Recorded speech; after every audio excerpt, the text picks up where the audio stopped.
James Strange's journal and narrative of the commercial expedition from Bombay to the northwest coast of America, or Narrative of a Voyage to the Northwest Coast of America, most respectfully inscribed to the Honourable Major General Sir Archibald Campbell, KB Governor in Council Fort St George, by James Strange of the Madras establishment. An attentive perusal of Captain Cook's last voyage suggested to me an idea of the advantages which would result to the first adventurers who should undertake a voyage with commercial views to the northwest coast of America. The leisure hours in my passage to India enabled me to investigate the subject in question with undivided attention, and from a mature consideration of it, I conceived the most flattering prospect of success from the adoption of the scheme.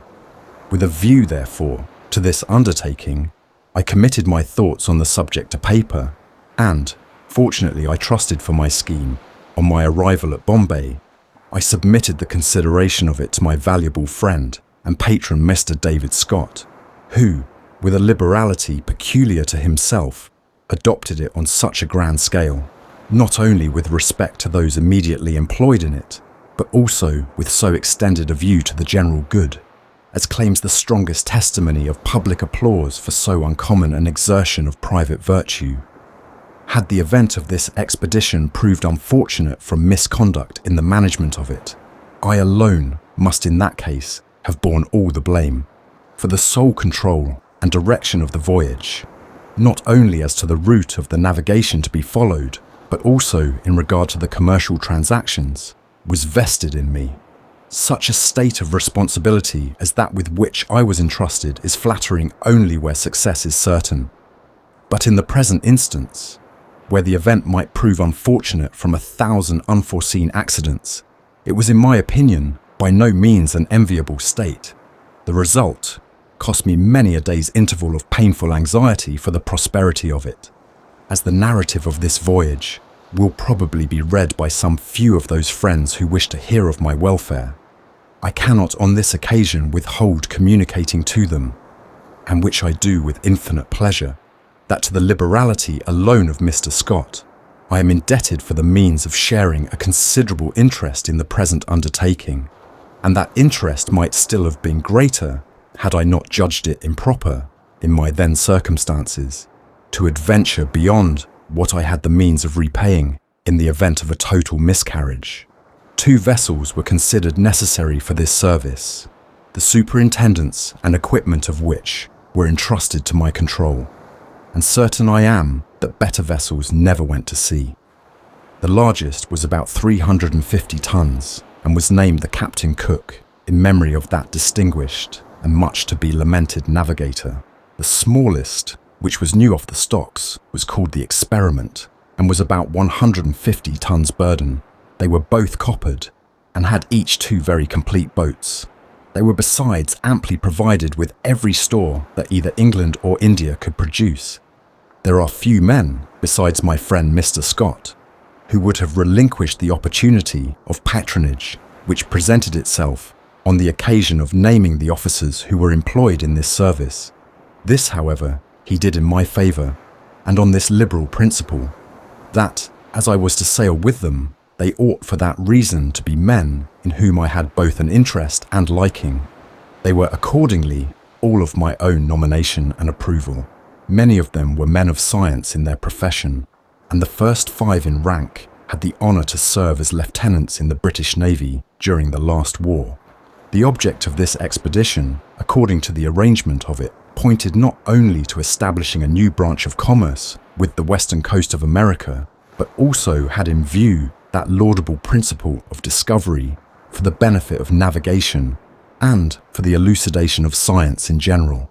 To this end, therefore, no expense whatever was spared on the part of the concerned to compass these desirable ends, and accordingly, the best mathematical instruments of all kinds were provided for the service. Most of the officers in the expedition were correct lunar observers, and in each vessel there was one who was well versed in the art of drawing and surveying. In all estimates, it rarely, I believe, happens otherwise than that the original calculations fall far short of the real expense incurred, be the nature of the business what it may. Where new experiments are to be tried, this consequence cannot fail to occur. In the present instance, the observation is certainly justified. The outfit and current charges of this expedition greatly exceeded every idea I had formed on the subject in my own mind. This will be easily accounted for when it is remembered that in India, every article of naval stores and provisions must be purchased at an enormous advance on the prime cost, and that besides, the pay of officers and seamen bears a proportional increase in the difference of expense between this part of the globe and what would be incurred in Europe. When these facts are admitted, it will be easily conceived how two such small vessels should incur more than moderate charges to their owners, and which, in the present case, they most certainly did. The principles on which this voyage was undertaken were in themselves so liberal that had advantages resulted from it, by which any general good might have been derived. In that case, I will venture to pledge myself that the concerned in it would not have considered the pains and expense which it has entailed on them as ill bestowed. The route of this voyage as planned by the concerned was in the first instance to sail from Bombay to China. As the season of the year would not admit of pursuing the usual track, I was therefore directed to go through the Straits of Bali and then to proceed between the Celebes and Borneo to the Sulu Isles, keeping the western side of the Philippine Islands close aboard until as far north as Manila, and from thence onto Macau with a northeast monsoon. My instructions with respect to the voyage from China to the coast of America were to make the south end of Formosa, and from thence to steer such a course as to get without the tropic, and run down my easting in about lat 38 degrees, 10 inches N degree, and to make the American coast in about lat 40 degrees, 00 N degree. The object which the concerned had in view in directing me in the first instance to sail for China was thereby to lessen as much as possible the enormous expense incurred by fitting out this expedition. To this end, therefore, it was proposed to purchase for the China market as large a cargo as could be procured of sandalwood and such other rich articles of commerce as are usually to be met with on the coast of Malabar. For this purpose, therefore, I was accordingly supplied with a considerable sum of money, and at the same time received directions to proceed first to Goa, from thence to Mangalore, then to Tellicherry, and lastly to Cochin, these being the chief ports where such an investment as that which I wanted was most readily to be met with. Everything being in readiness for proceeding on the voyage, I accordingly received my instructions on the 7th of December 1785 and quitted Bombay the day following. In consequence of my orders, I touched at the several places above mentioned, but to my infinite regret, in all of them, I failed in my endeavours to invest so much as a single rupee in the articles I wanted. The season of the year was already too far advanced to allow of my remaining any longer on the coast in order to receive fresh instructions from my associates, in consequence of this unlooked-for disappointment of a cargo for the China market. I therefore lost not an hour in preparing for sea, and took my final departure from Cochin on the 18th of January 1786, from which day I date the commencement of this journal, together with 1,000 cares and anxieties, which of course must be incidental to my situation in this voyage. If the community at large had derived any advantage from the experiment of this voyage, it would have been owing to that virtuous public zeal with which it was adopted by its chief patron, Mr. Scott, who, if private advantage had been his object, would have regulated the outfit of it very differently from that mode in which it was undertaken, and would besides have reserved to himself a far greater share in it than that which he did. The crew of each vessel was entirely composed of Europeans. The establishment of both vessels here follows, officers omitted. All that I shall say to induce the lecture of the following pages is that they will have the strong recommendation of truth in their favour, that general benefits have arisen and will again arise from hitherto unattempted voyages, is a fact that will be readily admitted. If the present undertaking fortunately succeeds, I may thus early venture to say that it bids fair, not only to be interesting to individuals, but also to the public at large. It has for its object not only that great source of national strength, commerce, but points likewise to discovery, a very extensive navigation through a considerably unexplored part of the Pacific Ocean will, I trust, crown it with success in that point of view, and in that hope I embark on it full of expectation. If in point of worldly advantage this scheme fails, I trust, I shall stand excused in the eyes of my friends for having thus zealously and deeply embarked in it. In undertaking the management of this voyage, 2 inducements spurred me on. The one was vanity, but it was that sort of vanity which I conceived to be founded on laudable principles, as it was intimately connected with a hope I indulged myself in, of recommending myself to the notice and approbation of my honourable employers, the Court of Directors. The other, which was perhaps still more laudable, proceeded from an anxious desire of obtaining an honourable independence, by means which I should ever look back upon with satisfaction and pleasure. Writing as I do, to kind and partial friends, I shall not, in the course of this narrative, stand in awe either of the censure of hasty critics or the raillery of such as despise all projects but those of pleasure and amusement. I shall, in the course of this journal, insert all such orders and instructions as I judge necessary to issue to the respective commanders. The following is accordingly a copy of a letter which, at the time of sailing, I delivered to Captain Lorry of the Captain Cook, as also a copy to Captain Guise of the Experiment. To Captain Henry Lorry, Commander of the Captain Cook. Sir, you will herewith receive certain orders and regulations which are to be observed on board your ship. I send them, not meaning thereby to point out to you your duty as commander of your ship, knowing full well that you are sufficiently competent thereto, but solely with a view of acquitting myself of that duty which I owe to those friends who have thus placed me in a situation of great trust and responsibility. Your zeal for the service will, I doubt not, actuate you in strictly enforcing good order and discipline, as well by authority as example. I am, sir, your sincere friend and humble servant, James Strange. At sea, on board the Captain Cook, the 1st of January, 1786. As an owner of the Snow Captain Cook, of which you, Henry Lorry, are commander, and as director of the expedition, I hereby direct and require that you pay the strictest attention to the following orders and regulations, on the penalty of forfeiting the service in which you are employed. First, that you are strictly to keep up the worship of God on board your ship, whenever the weather will permit. You are likewise to maintain good order among your men, taking care of their health during the voyage. 2.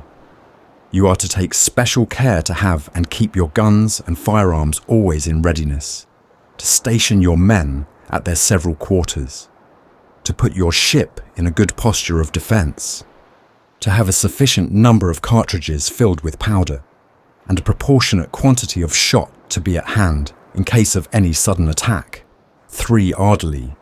That you are frequently to exercise all the ship's company at the great guns and small arms, and keep up a strict discipline in order to make them expert on all necessary occasions, inserting in the logbook the times when they are so exercised.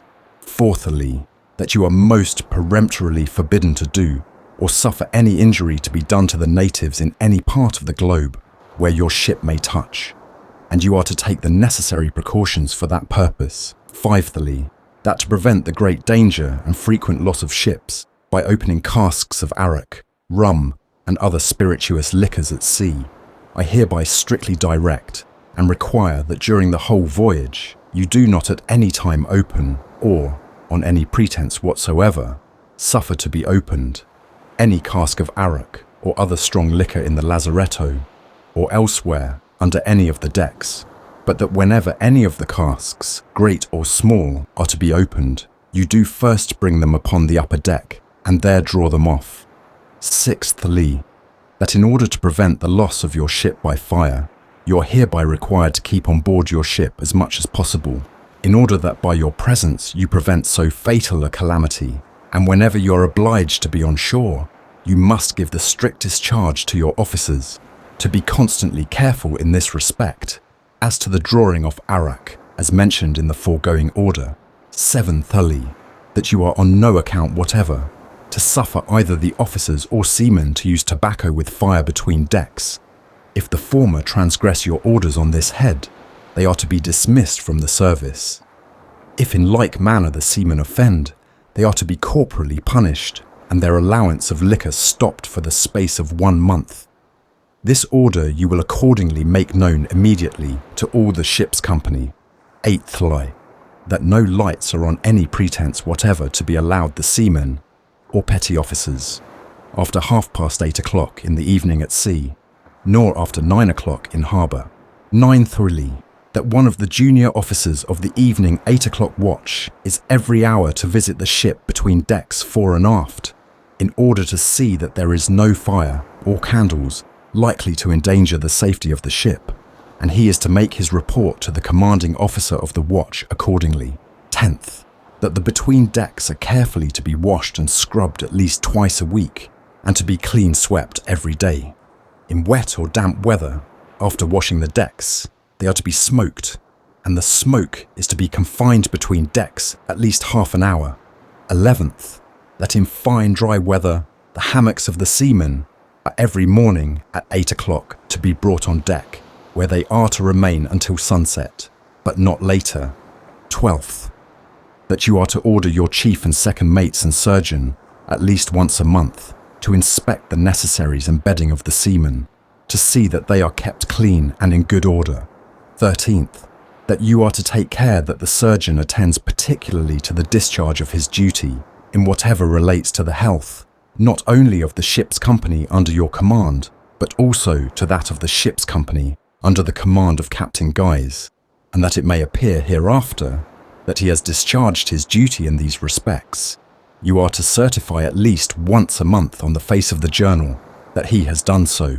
14th, that after leaving the coast of Malabar, a watch is constantly to be stationed in such part of the ship as you shall judge fittest to answer the intention, to whom you will give the strictest injunctions to keep a good lookout before, and at night, in order that he may not fall asleep or be otherwise inattentive to his duty, he is at intervals to signify by calling aloud that all is well, or otherwise, as the occasion may determine, this watch is to be doubled when necessary.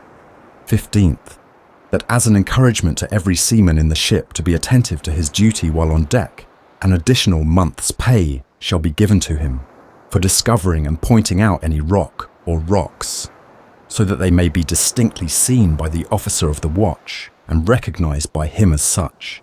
16th, that any seaman discovering an island unknown before shall receive a gratuity of 2 months' pay. 17th, that weekly returns are to be made to me of all the different expenditures of the ship's stores and provisions, as also returns of all the sick, given under my hand at sea, on board the Captain Cook, the 1st of January 1786, signed James Strange. The progress we made during the first few days of our voyage was but slow, owing to very faint winds and currents which made against us. On leaving the coast, I determined to alter the route of the voyage.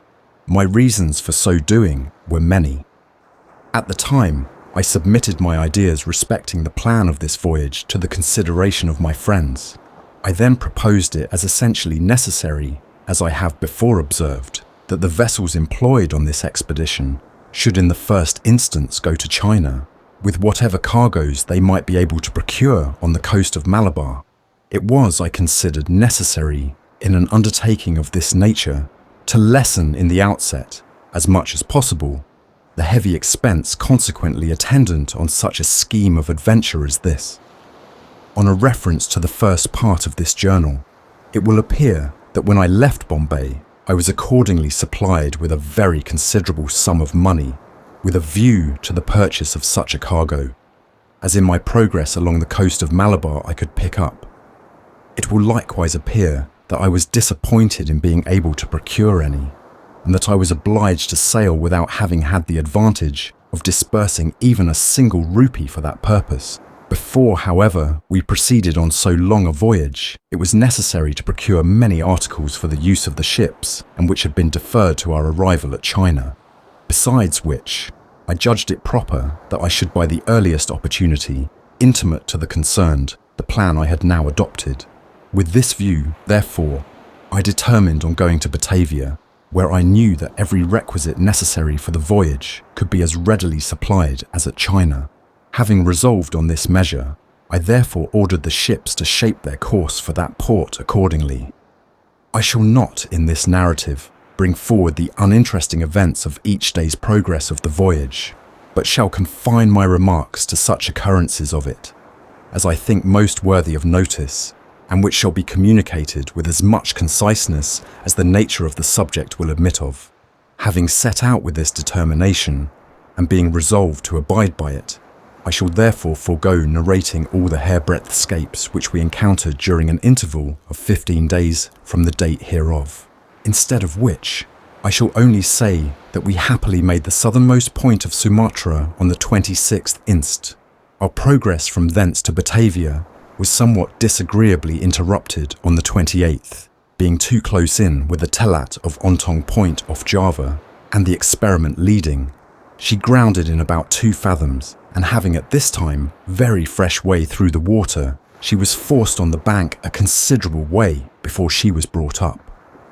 On making the signal to the Captain Cook, we had just sufficient time to prevent the same accident happening to us by letting go an anchor, which brought us up in 6 fathoms of water. On the flowing of the tide, and assisted by 2 or 3 warps, the Experiment happily got off without receiving the least injury. The Captain Cook, in consequence of this accident, sustained the loss of her stream anchor, the hawser having parted in heaving off the Experiment. Diligent search was made for it, but all to no purpose. This loss was the more to be regretted, as it could not be replaced at Batavia. The 29th of January. The description of this celebrated establishment has already been so often a matter of discussion with others that anything I might add on the subject would be mere repetition. Descriptions on paper, however nearly they agree with truth, convey nevertheless to the mind of the reader a more elevated idea than the event of a self-examination can possibly justify. And this I found from experience to be the case with Batavia, and that in a degree beyond what I had freely confessed. My alarms were considerably excited at the prospect of being under the necessity of passing even but a few days in this most unwholesome part of the globe. Nor could any inducement have urged me to it but that of duty. It is surprising that in a place of such resort as Batavia, there should be but one inn for the reception and accommodation of strangers, but so it is, and thither all must go who mean to pass a night on shore. I accordingly, therefore, in common with others, took up my quarters here. The government of Batavia draws a considerable revenue from the profits arising from this tavern, which is farmed out from year to year. The expense of bed and board appears at first sight by no means unreasonable, being no more than $2 a day, but the several items which follow this charge make it amount in the whole to an extravagant sum. If the privilege of breathing could here be brought into the account, I'm sure it would not be omitted. Such are the extortions of this self-interested nation. The day was now too far advanced to allow of my paying my compliments to the governor, and until that ceremony was over, no want, however trivial, could be supplied for the use of the vessels.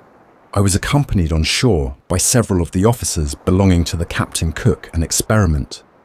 About 8 o'clock, supper being announced, we were ushered into a very spacious hall, in which there were between 40 and 50 covers. Here, Jew and Gentile mixed promiscuously, no precedence or respect being shown to any man or any nation in particular. We all found ourselves much inclined to enjoy a very plentiful and well-served supper, with which we were supplied. In me, however, this disposition received a considerable check, the impression of which did not soon wear off. Our landlord had at this moment made his appearance among us, and having saluted the company in general, and my party in particular, as being the strangers, addressing himself to me in French, in which I had before been conversing with him, he asked me most civilly if the supper was to our liking, and a few other such commonplace questions, to all of which I replied in the affirmative. He then inquired what stay I proposed making at Batavia, to which I answered that as soon as the wants of our vessels were supplied, and which I supposed would be in 4 or 5 days, I then intended to sail. After looking some time very steadfastly at the different gentlemen that composed my party, he paid them many compliments on their healthy appearance, and shaking his head, he very emphatically said, in Dutch, he hoped they would all leave his house in as good a state as that in which they came into it, but he doubted it exceedingly. This comforting remark was interpreted to us by one of the party, who, from a long residence in Holland, perfectly understood our honest host. The speech, I am confident, operated on my mind rather to my advantage than not, as it restrained me within the bounds of moderation during my stay here, and which otherwise I might have exceeded. We retired at a very early hour to bed, and considering the multitude that were in the house, I thought myself tolerably well accommodated, both in respect to bed and chamber, and accordingly slept very well.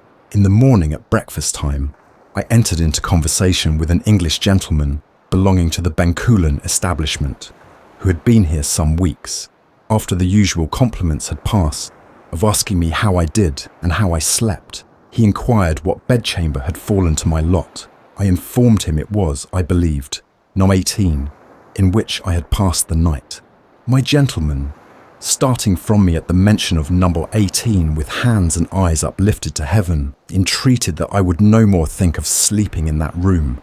Being curious to know his objections to my lodging, he informed me that during a residence of 5 weeks in the house, he had in that space seen no less than 7 bodies carried to their graves out of the very bed on which I had last night reposed, and that it had not, he believed, been aired once in all that period.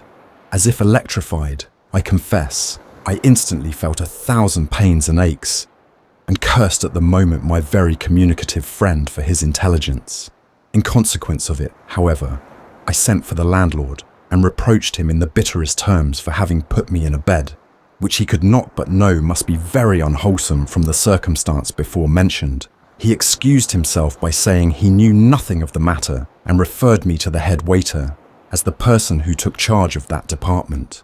On repeating my grievance to the fellow, he told me he allotted me that bed in preference to any other then vacant, and bid me ask my Bencoolen friend if it was not better than numbered this, that, and the other, who readily confessed to me that he believed it to be at least as good, for that in one of the rooms referred to, a man had died of a putrid fever only 48 hours before my arrival, whereas my bed had been free from such an occurrence 6 or 8 days at least, and that, as for the other rooms alluded to, they went by the pleasing names of the tavern sepulchres.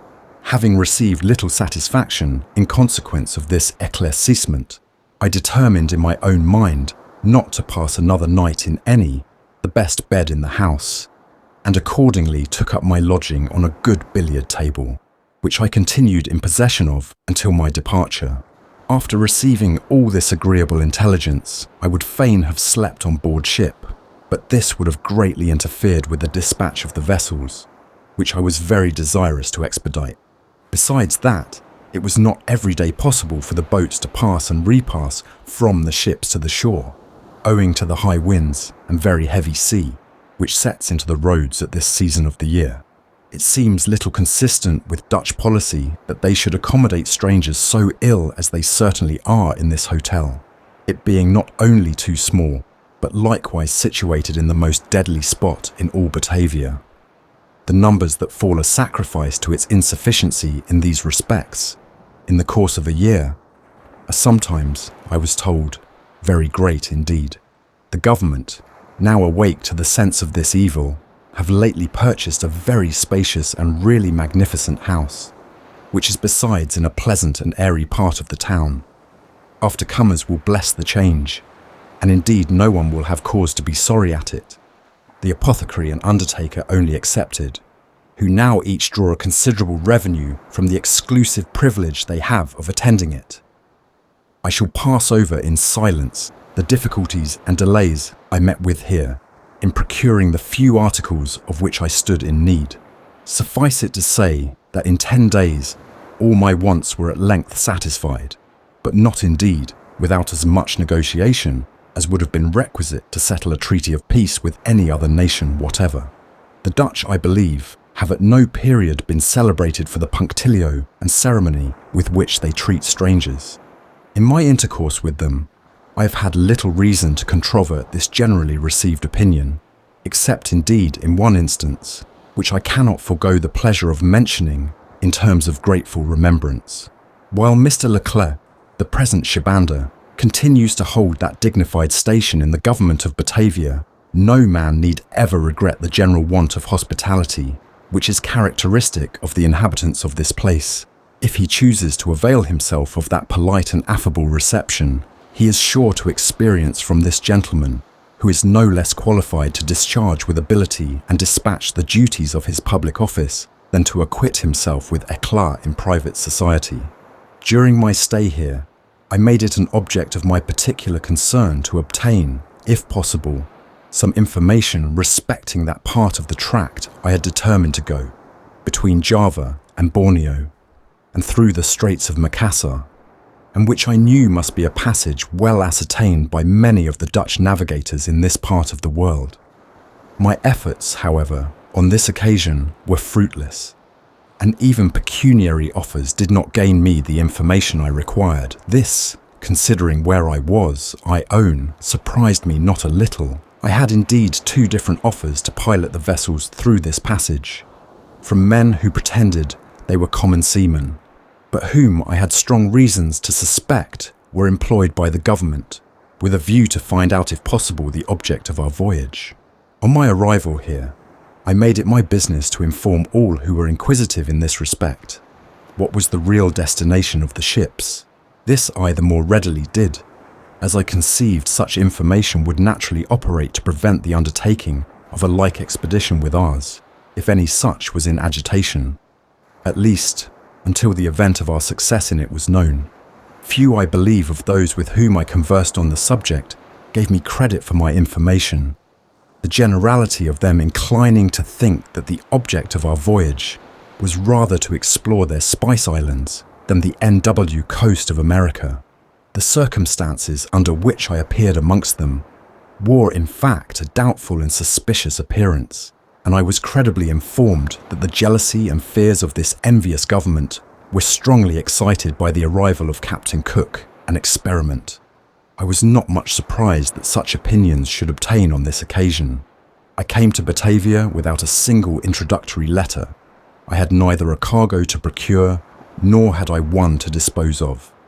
I was sailing with 2 vessels, coppered, well armed, and manned with Europeans, and what most excited their alarm was that I was going a passage, the knowledge of which they would willingly withhold from the rest of the world. The delays which I here met with in procuring the few articles of which I stood in need were accounted for to me in a way which at the time I by no means thought improbable, but which, however, the event did not justify. I was told that the supply of those necessaries which I wanted were purposely withheld by orders of the government, with a view to protract my stay until such time as they had got ready for sea a small sloop, which they were fitting out solely for the purpose of watching my motions in the passage between Java and Borneo and through the Straits of Makassar.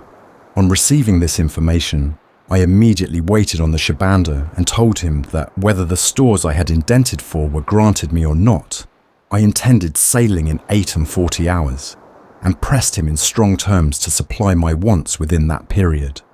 This he promised, and most punctually performed, which doubtless he would not have undertaken to do if the disposition of the government towards me had been what was above represented. Both ships being now in readiness for sea, we accordingly got under way on the 9th of February, all in good health and high spirits, and flushed with the hopes of a speedy and prosperous passage to the coast of America. The first part of this day we had fresh breezes and hazy weather. Middle and latter part of the day, strong gales at N.W. with a good deal of rain. At noon, we passed to the southward of Layden's Island, 1 mile distant. Murderer's Point bore south. The extremity of the shoal off it, SE 1/2 E. We here found a very strong current setting directly on the point.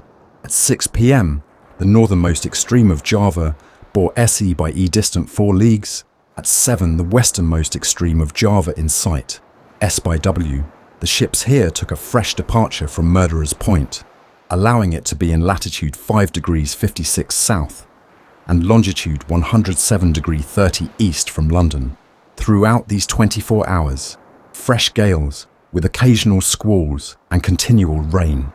We kept constantly sounding every hour and always found bottom from 20 to 35 fathoms. Strong breezes and cloudy weather with frequent squalls and much rain. At 2 p.m, while the vessels were going 6 knots, the boatswain of the Experiment fell overboard. The vessel immediately hove to, and with great dispatch hoisted out their boat and saved the poor man the moment he was sinking. We kept sounding every hour both day and night, but having so much way through the water, we seldom struck the ground. Whenever we did, we found from 20 to 25 fathoms. The baneful influence of the climate of Batavia already began to operate in the healths of the ship's company, several of them being now confined with fevers and agues. Notwithstanding every precaution on my part to guard against it, I was likewise of the number of invalids. We this day observed in latitude 1 degree 12 south, first and latter part strong breezes, and fair weather, middle part light breezes, with much lightning. At noon, the largest of the Bombay Islands bore NNE 1/2 E, distant about 9 leagues. The shoal, as expressed in a chart published by Sayer and Bennett, we found to be very erroneously laid down. The southernmost point of it is then made to lie in latitude 5 degrees 45 south, whereas, by a very correct observation, we make it to lie in latitude 4 degrees 28 south. At 2:30 p.m. saw the island of Araya bearing S 1/2 W. At 4 p.m. the Bombay Islands, Nebraska, 1/2 E, distant 14 or 15 leagues. Arayas Island, SSW, distant 8 leagues. At sunset, the body of Bombay bore N, 1/2 E. We kept steering during the night ESE under our topsails. At sunrise, the extremes of the 3 Luciera Islands bore from E by S to N by E, distant about 4 leagues. At 8 a.m. the Experiment leading, now tacked, which we likewise did, perceiving as we thought a shoal of considerable extent, right ahead and to windward. A boat was ordered from each ship to go and examine the supposed shoal, and the report made in consequence was that our alarm was occasioned by an incredible quantity of fish spawn collected together by a current, which was found to set nearly 2 knots an hour in an ESE direction. At noon, the southernmost of the Luciera Islands bore S, warned by E 1/2 E, the middle one E, the northernmost NE by E, the largest of the Nasakara Islands, NE 1/2 E, distant about 9 leagues. Latitude observed 4 degrees 48 south. At 5 p.m, the extremes of Borneo bore from NW 1/2 N to N by W. The northernmost of the Luciera Islands, S 1/2 W. The extremes of the easternmost one, SE 1/2 E. The large Naskatira Island, SE 1/2 E. At sunset, distant from Borneo, 12 or 13 leagues. The Experiment ordered ahead during the night under an easy sail. At daylight, the extremes of Borneo from W by N 1/2 N to NE. Not being able to distinguish a clear passage between Borneo and the island Pulo Laut, we therefore hauled off SE in order to run around the south end of Pulo Laut. At noon, the southernmost extreme of Pulo Laut bore SE by E. Latitude observed 3 degrees 55 S. Variation by azimuth 2 degrees 10 west, by amplitude 21 degrees 00 west. At 5 p.m, the SW end of Pulo Laut bearing NE 1/2 N, distant 2 miles. At 6 p.m, the extreme of a reef with breakers which runs from the ESE end of the island now bore N by E 1/2 E. At sunset, shortened sail and kept standing on, steering E by N. We kept constantly sounding these last 24 hours and always got ground from 7 to 15 fathoms. We had this day 15 of our best seamen on the sick list. all of them having fevers and agues, and many of them very dangerously ill. The weather throughout these 24 hours was moderate and pleasant, kept steering to the northward with the wind at SW. We this day passed many very large drifts of entire trees, which at a distance resembled very much the appearance of sails, and indeed from the accounts we received at Batavia, we had reason to expect to meet with some of the many pirate vessels that infest these seas, to the great nuisance and sometimes destruction of the Dutch commerce in this part of the world. At 6 p.m, the extremes of Borneo from W to N by E, distant offshore about 4 leagues. At sunset, it was thought a vessel was seen inshore, of which we apprised the experiment, ordering her at the same time to be prepared for resistance in case of being attacked. I had scarcely been in bed half an hour before I was thrown from it with considerable violence, the whole distance of my cabin. It was not long ere I was able to account for this intrusion on my rest, as also for the uncouth manner in which it was interrupted. The ship, I perceived, was aground. I immediately went on deck and found our situation to be most alarming indeed. On sounding alongside, we had barely 8-foot water, whereas to our sorrow, we knew that it required 14-foot water to float us. It is difficult to conceive, and greatly more so to describe in its true colours, the extent of the confusion, noise, and misery incident to situations like ours. Everything that fancy can suggest on the subject will fall infinitely short of what in reality exists in such a scene of distress. Our first care was to make known to the experiment, and which we did by signal guns, the misfortune that had befallen us, in order to apprise her of the danger. We then hoisted out our boats and immediately sounded all around the ship, and to our grief, found the bank shallower in every other direction than even that in which we had run on it. The experiment's boat at this moment came alongside, with a view, as I supposed, of offering us that assistance which our distressing situation so much required. I leave it to the reader to conceive, if he can, what must have been my feelings on being informed that it was doubtful whether or not the experiment could be saved from destruction half an hour longer, being aground, and having at this time 5 feet water in her hold, and that one of her pumps was so choked with sand as to be rendered useless. This fatal accident to the experiment happened by mistaking our signal and imagining that we were attacked by some of the pirate vessels. In consequence of this unfortunate conclusion, they immediately bore down on us, but alas, found out their error too late.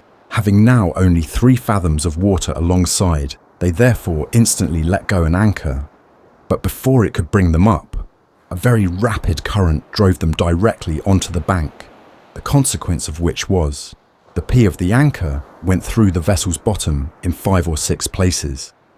Ill, as I had been for some days past, with a violent fever and ague, the state of my nerves was now so unstrung that I confess it required every exertion of my faculties to conceal from the eyes of the bystanders the extent of misery I felt in consequence of these accumulated misfortunes.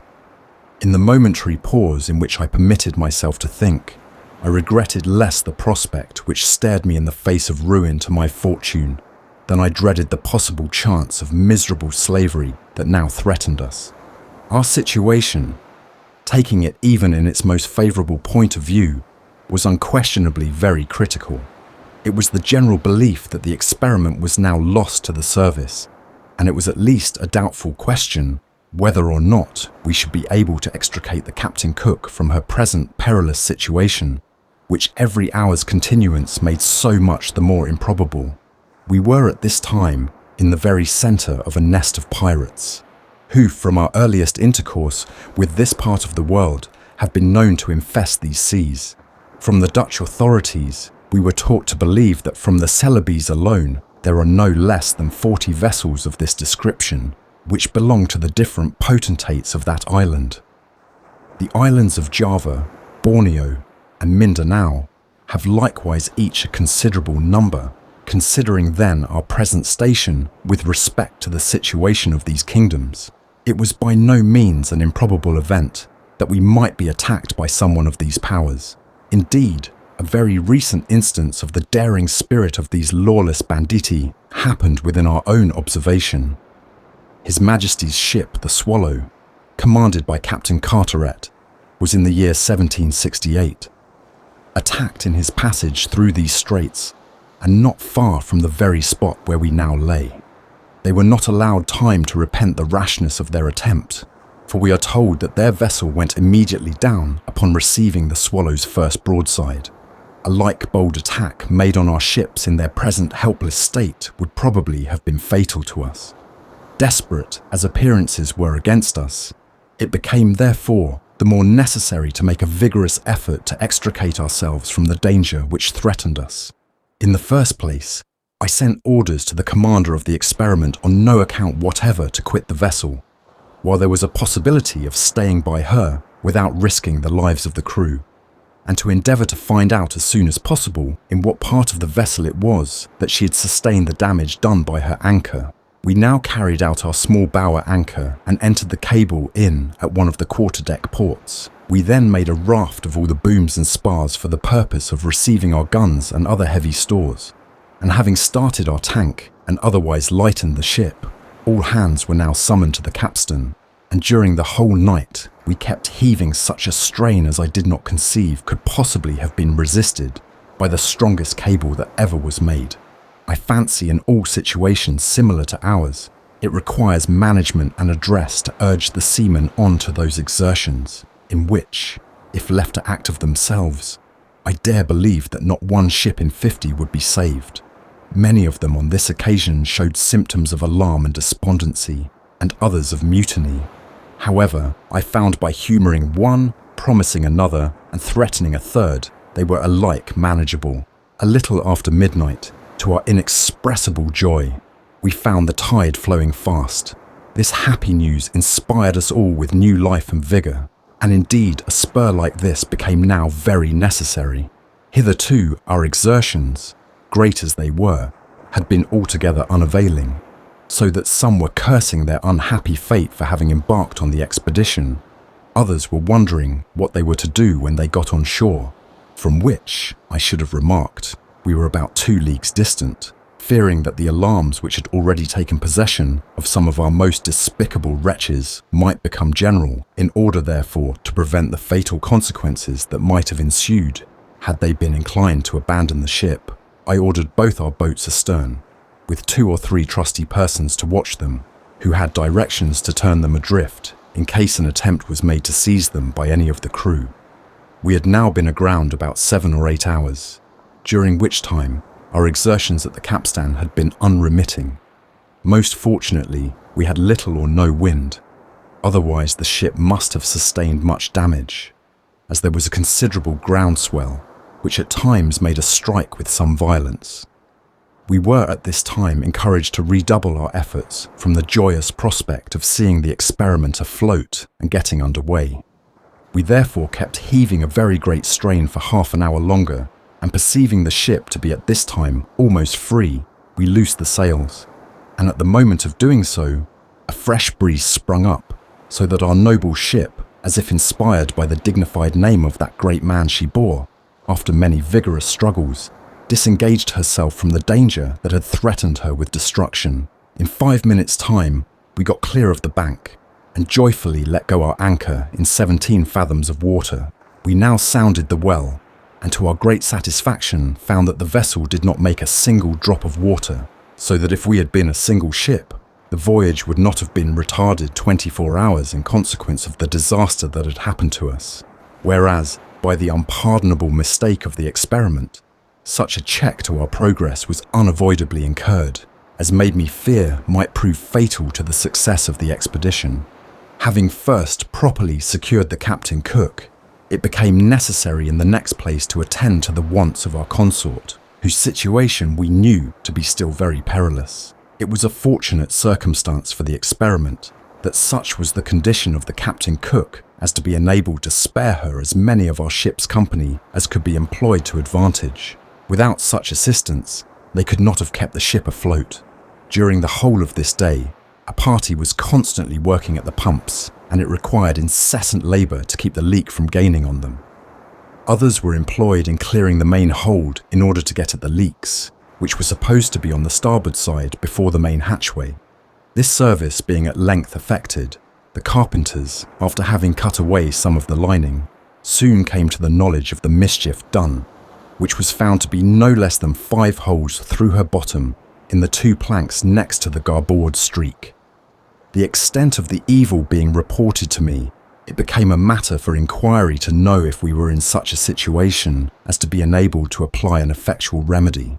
Admitting the possibility of succeeding in the attempt, it was necessary next to consider whether the detention consequent to such an undertaking, if protracted to any length of time, might not in the end operate more to the ruin of the expedition than could be possibly counterbalanced by any future services to be expected from the experiment.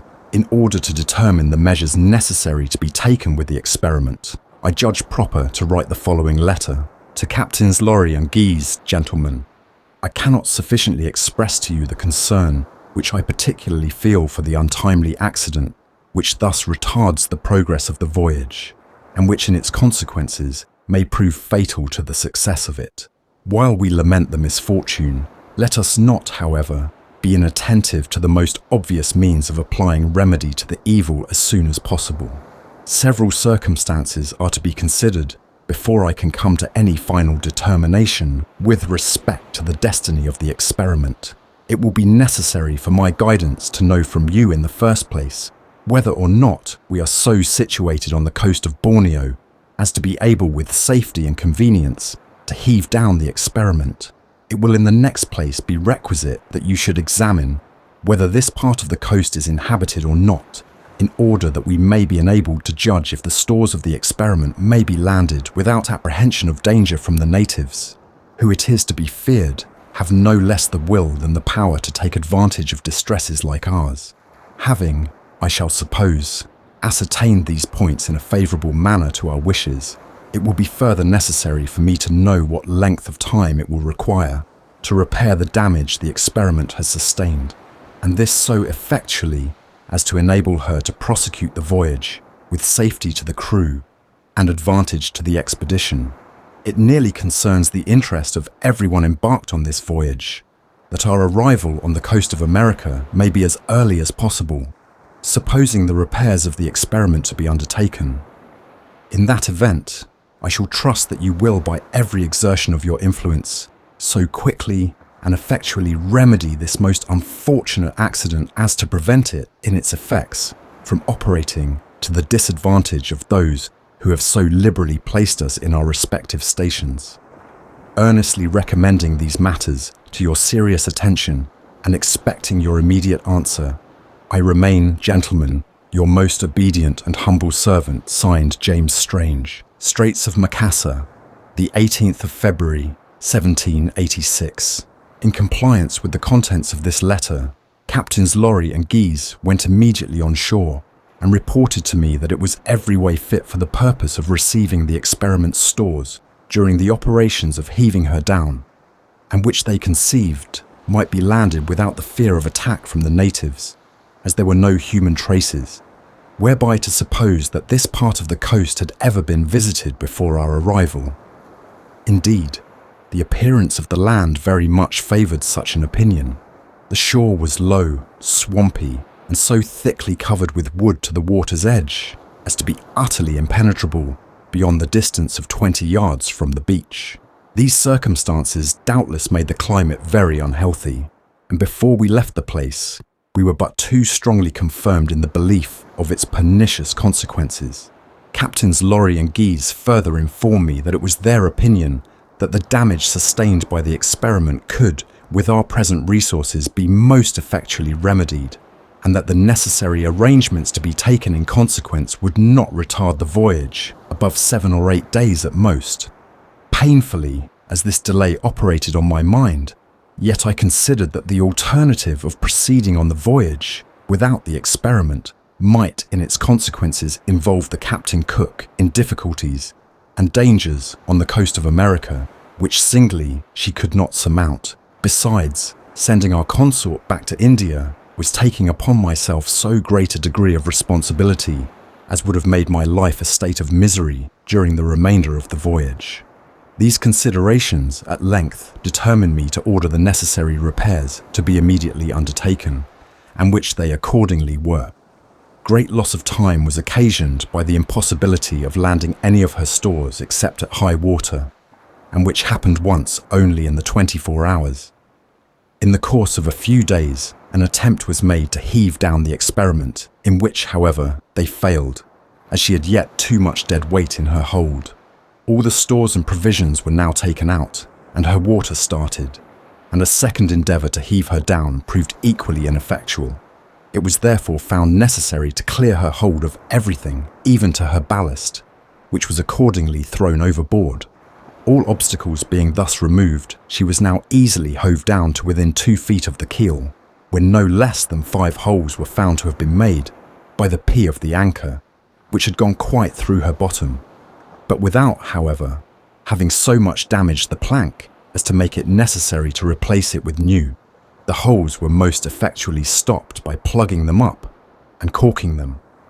They were after this covered with lead and then well secured with new sheets of copper, so that it was next to impossible but that the evil was perfectly remedied by these precautions.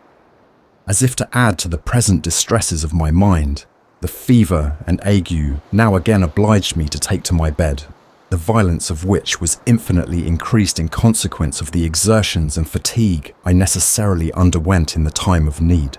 The night in which we grounded proved indeed unfavourable, even to the most healthy, so much as to lay up several of them.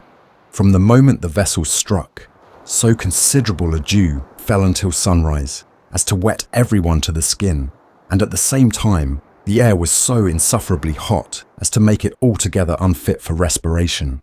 From our first entering the Straits, the thermometer rose from 80 degrees to 86 degrees, and before we had been at anchor here 48 hours, it was up as high as 95 degrees. Besides the general inconvenience attending this insufferable degree of heat, it was more particularly distressing to those whom sickness confined to their beds. Nor was it more pernicious in its influence on man than it was fatal both to bird and beast. At the time of our leaving Batavia, I had provided for the mess a very considerable quantity of livestock, consisting of hogs, sheep, and poultry of all kinds.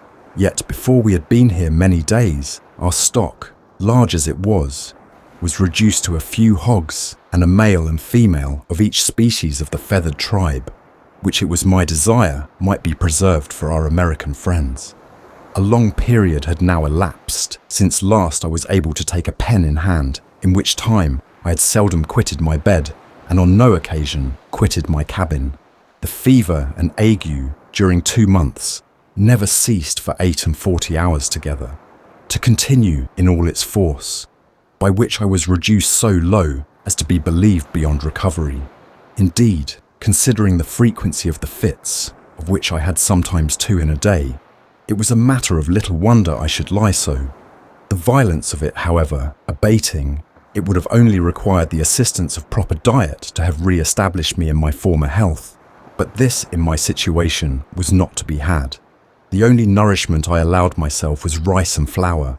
The state of my blood was at this time so impoverished as to make it highly improper for me to venture on a salt diet, especially as I had early in the voyage strong symptoms of a tendency to scurvy, liberal as the supply of every article had been which money could procure. Yet the inconvenience of fitting out in India was now severely felt in the want of sauerkraut, portable soup and malt, which was not to be purchased, and which experience has pointed out as essentially requisite in order to ward off that dreadful distemper in voyages of any duration.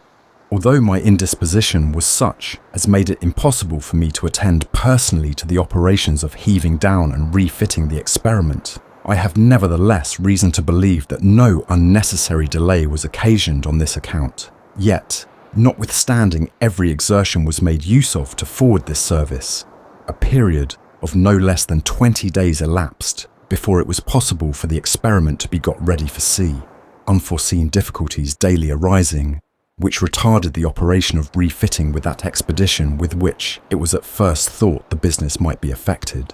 Having, however, surmounted every obstacle to the progress of the voyage, we at length left our most deadly situation on the coast of Borneo, the ill effects of which were now fatally experienced by many of our best seamen who fell victims to it.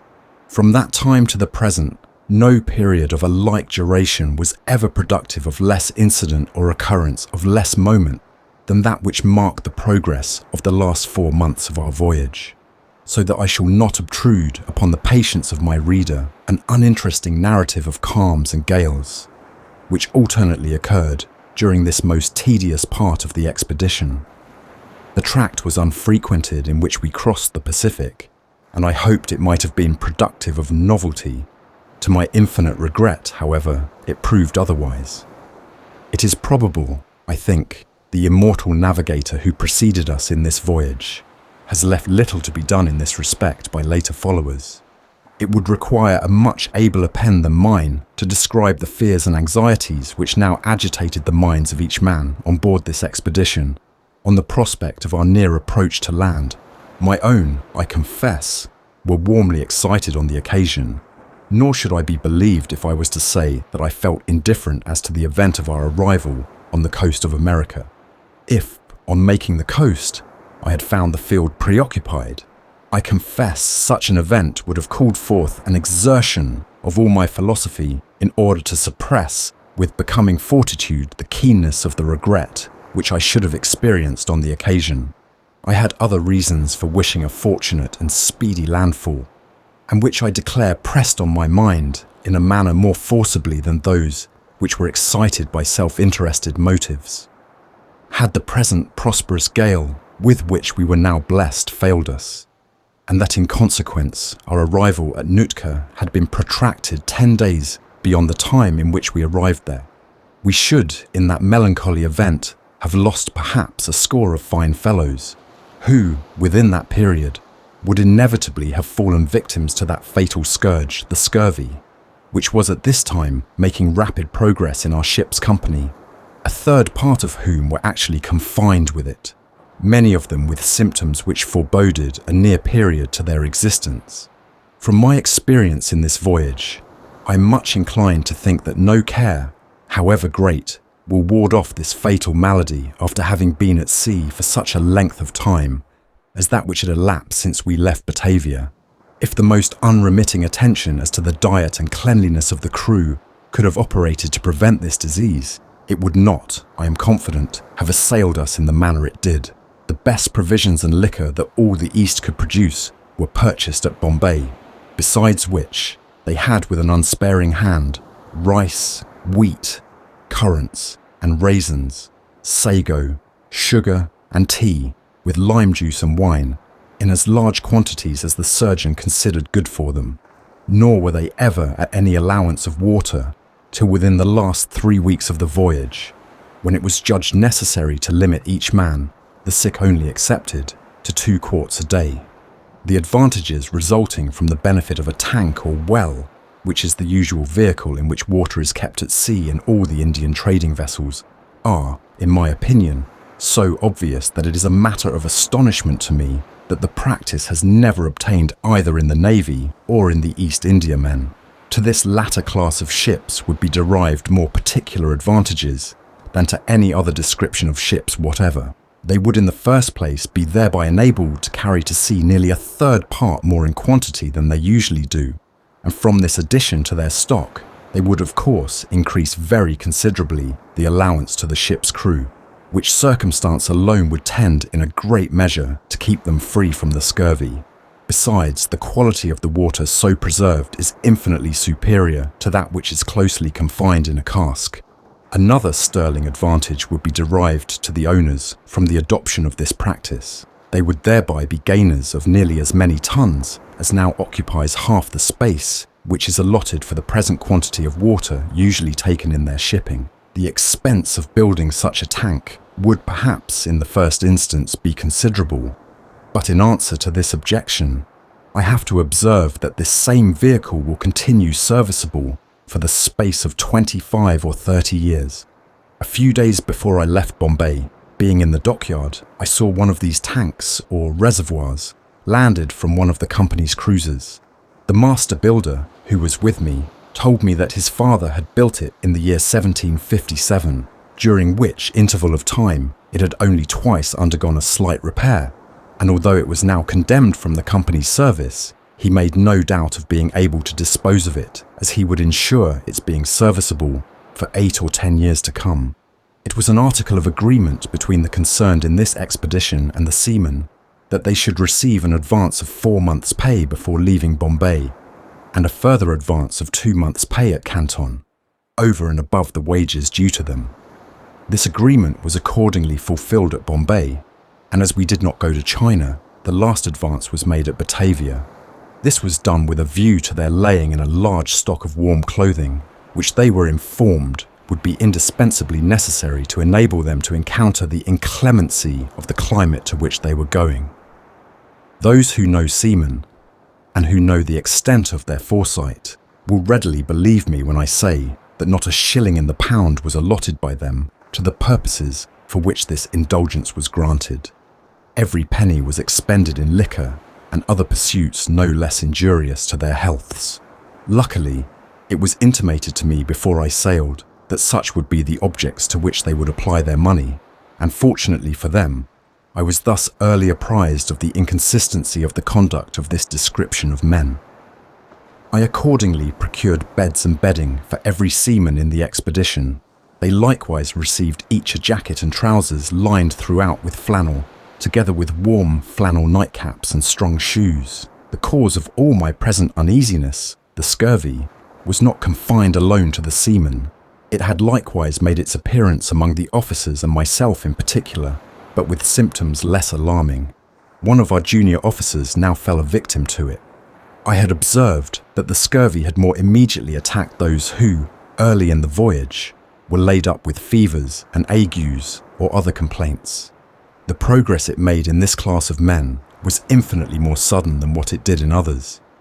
Considering the length of our passage, we had little reason to complain of wet weather, which I know has a great influence in promoting and increasing this disorder. If I was to hazard an opinion as to the cause, or at least one of the causes, from which it arose, I should conceive it owing to the trying change of climate, which we experienced within the last 6 weeks of our voyage. The thermometer in that period sunk between 5 and 30 and 40 degrees.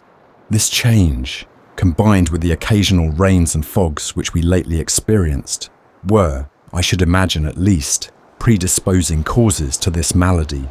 In order to obviate the danger, which I was apprehensive would arise from hence, it was my particular care to have the decks kept as dry as possible by every means of cleanliness, and they were accordingly well aired with fires, and frequently smoked and washed with vinegar. Great attention was likewise paid to the article of bedding, which was on no occasion suffered to get wet. These precautions will doubtless tend to mitigate the baneful effects of this disorder, but I question much if any care, however great it may be, will altogether banish it, especially after having kept the sea as we had done for such a length of time, and during which we had altogether subsisted on the ship's provisions, which, however good of their kind, must be very conducive to this disease. We had this day, most fortunately, the advantage of an observation, both of the sun and moon. Our latitude was 47°54, N degree, and from the mean of about 30 sights, we found ourselves to be in 224 degrees, 03 east longitude. It was originally my intention to have made the coast at least 5 degrees more to the southward. In every point of view, it was my wish to have done so, and nothing would have prevented it, had not the health and future existence of the crew required that immediate relief, which a speedy arrival on land could alone procure them. Had our voyage continued 8 days longer, at least 2/3 of the crew would have been confined to their hammocks with the scurvy. Interest and inclination, therefore, on this occasion gave way to humanity, nor shall I, for my own part, ever regret the sacrifice. This day, a pleasant and seemingly increasing gale promised speedily to waft us to our destined port. The sun arose in all its splendor and enlivened us with its animating beams. Fleeting, however, was its cheering power. It was soon obscured from our sight, and with it died away the pleasing hopes we had in view of a speedy arrival. A dead calm now succeeded.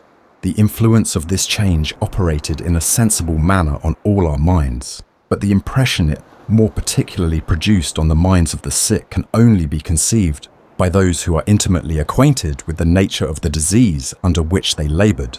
The despondency it occasioned in them excited my keenest regrets. This day was ushered in with a pleasant fresh breeze which, although not so free as could be wished, nevertheless cheered our drooping spirits. We had the advantage of several good sights of the sun and moon, by the mean of which we made our longitude to be 229 degrees, 18 inches east at noon, and our latitude 48 degrees, 44 inches north. Having had so many and such good sights, it was probable we could not be much out in our reckoning. Every mind was now occupied with the pleasing thought of going on shore. The sick were languishing for a mouthful of grass, and the promise of liquor excited many of the crew to go to the masthead, who hitherto had never been there during the voyage. A gallon of arrack was the reward to be given to the fortunate one who first saw the land. At 7 o'clock this morning, we made the coast of America, being then about 20 leagues off. On our nearer approach to the shore, we observed the tops of the hills still covered with snow, which, as the sun shone on them, had a most beautiful and majestic appearance. The breeze now greatly favouring us, we soon approached the land so near as to be visited by 2 canoes, in which were 6 or 8 of the natives. It may be well believed they were most courteously received by us. They did not hesitate in coming alongside. They had with them 6 small bream, together with some sardines, which I instantly bought, and I can safely say that no purchase I afterward made on the coast afforded me a like satisfaction to that which I felt on distributing this little mess to our poor invalids, who would scarcely allow them time enough to be heated through. 6 bunches of small leeks, which I bought at the same time, were likewise highly acceptable to them. The aspect of the coast, as we approached it, was by no means flattering. Its appearance was both bleak and rugged. We frequently sounded during the day, but found no bottom with a line of 180 fathoms. We stood off and on during the night, and in the morning, being within 2 leagues of the shore, we were now visited by many of the natives.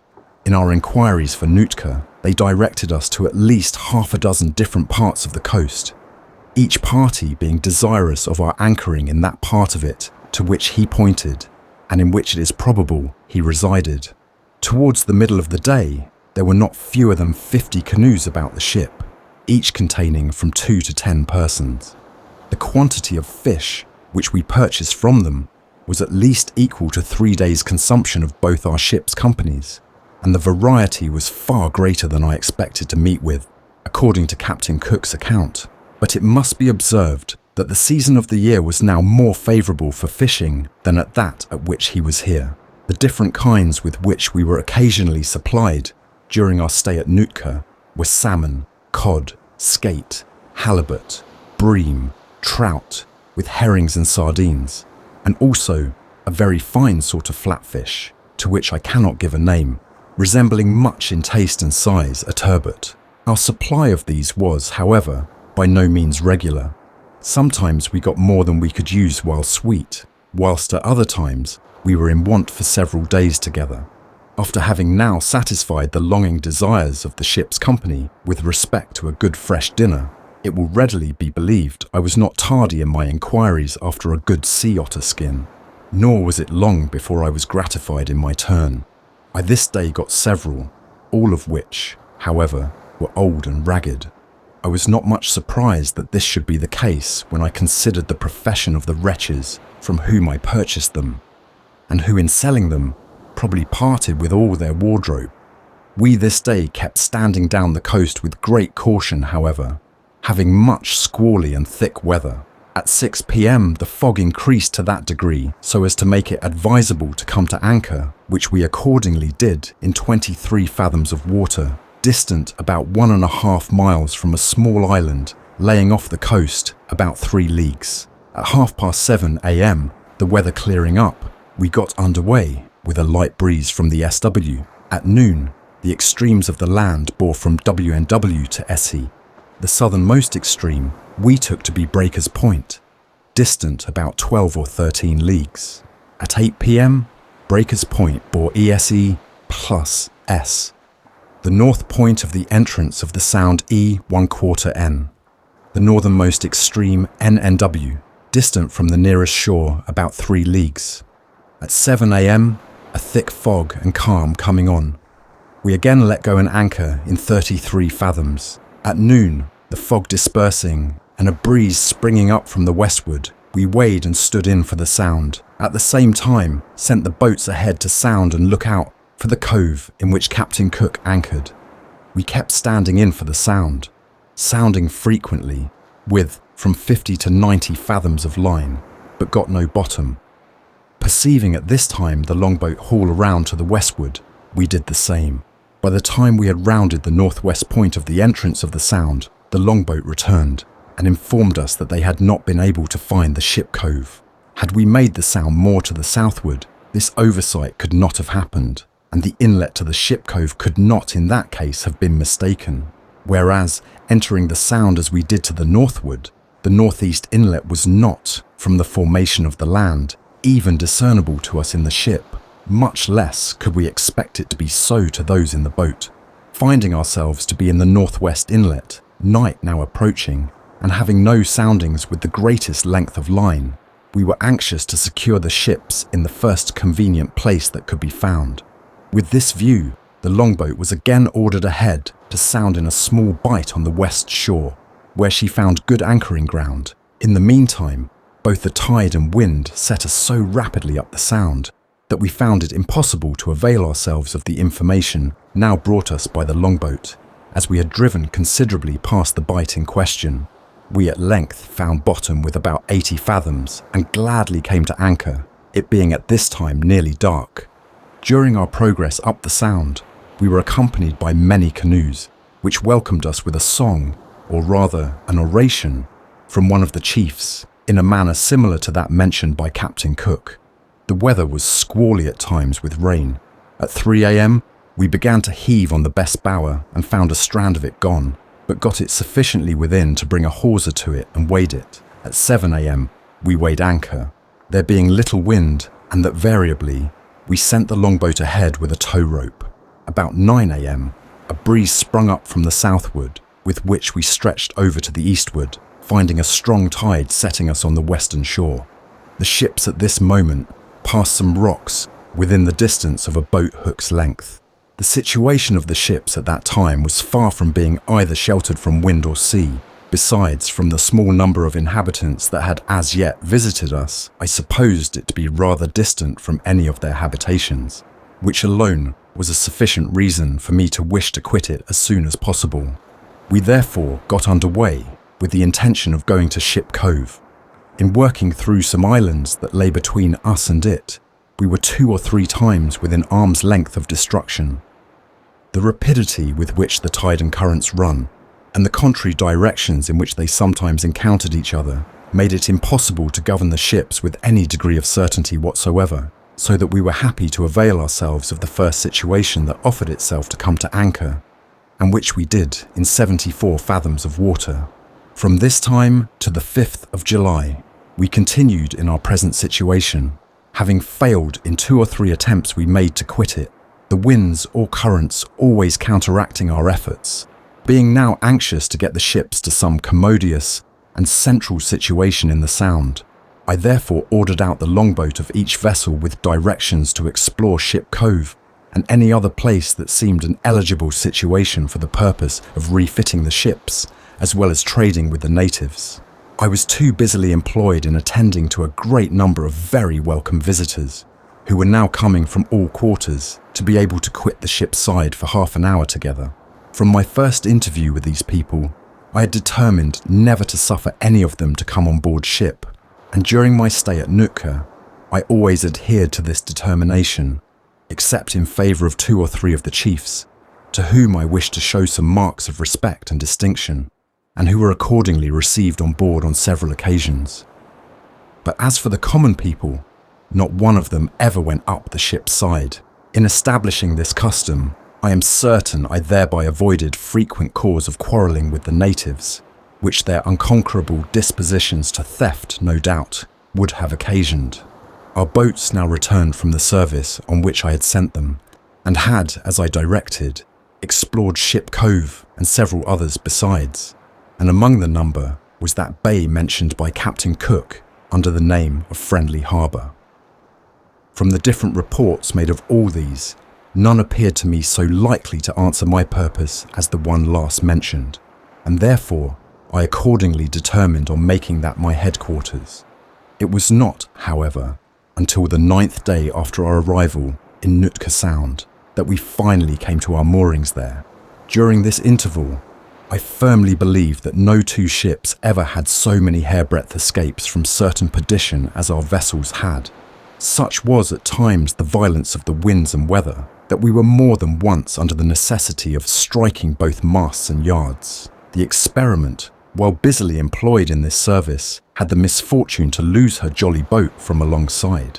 They were at the time, although they had 4 anchors ahead, driving on some rocks from which they were not far distant. Although the loss of her boat was certainly of material consequence, yet they could not consistently, with the safety of the ship, spare their longboat to bring it back. In the interim, 3 or 4 canoes were seen to take possession of it and towed it away. As soon as the vessel was freed from the danger that had threatened her, immediate search was made for the boat, without, however, being able to regain it. Having at length come to our moorings in Friendly Harbour, my first care was to provide accommodations on shore for the sick. With this view, I landed for the first time since my arrival in the Sound, and took with me our surgeon, in order that he might fix on the most eligible situation that could be found for the reception of our invalids. I went directly to the village, and was received by all ranks and descriptions in the most friendly and courteous manner possible. Nor could I pass a house without being invited into it in very pressing terms. Words can scarcely convey to the mind of the reader an adequate idea of the beastly filth in which the natives of this part of the world pass their lives. I declare that before I was an eyewitness to it, I had a very imperfect conception of the extent of it. It was impossible to move a single step without being up to the ankles in mud, fish guts and maggots, and this inconvenience was alike felt within and without doors. The persons and habitations of the people in general of this Sound have been so accurately and faithfully described by Captain Cook that anything I could hear say on the subject would be mere repetition. Travellers are generally suspected, not always indeed without cause, of indulging in fanciful exaggerations of the wonders they have seen. For my own part, I confess that if a name less established for its respectability than Captain Cook's had been prefixed to this book, I should have doubted that in describing these people, the account given had been somewhat highly finished. It is, however, a tribute due to the memory of that great man to declare that he has not, in any instance that has come under my observation, ever exceeded in his descriptions that strict adherence to truth, which every historian in his communications to the world should invariably prescribe to himself. I now made known to the natives the object of my present visit to the village, which was to purchase a house for the reception of the sick. No sooner were my wants explained than I had the offer of any house that I chose. I accordingly purchased one for about the value of £1, which was partly constructed of 6 logs of wood, each of which was sufficient in thickness and length to have made a mainmast for the largest 74-gun ship in the British Navy. Besides these, there were several smaller spars and a considerable number of fine planks. I now set all hands to work to clean and put in order my new purchase, which duty being performed, our surgeons and their patients immediately took possession. In the course of 3 or 4 days, it was judged proper, however, to remove them, as their present abode was found to be more conducive to sickness than to health, owing no doubt to the putrid state of the atmosphere which surrounded their habitation. At some distance, therefore, from the influence of the corrupted air of the village, a tent was erected for them, which was made particularly convenient by means of the plank which composed the sides of their late dwelling, and with which a flooring was raised considerably above the surface of the ground.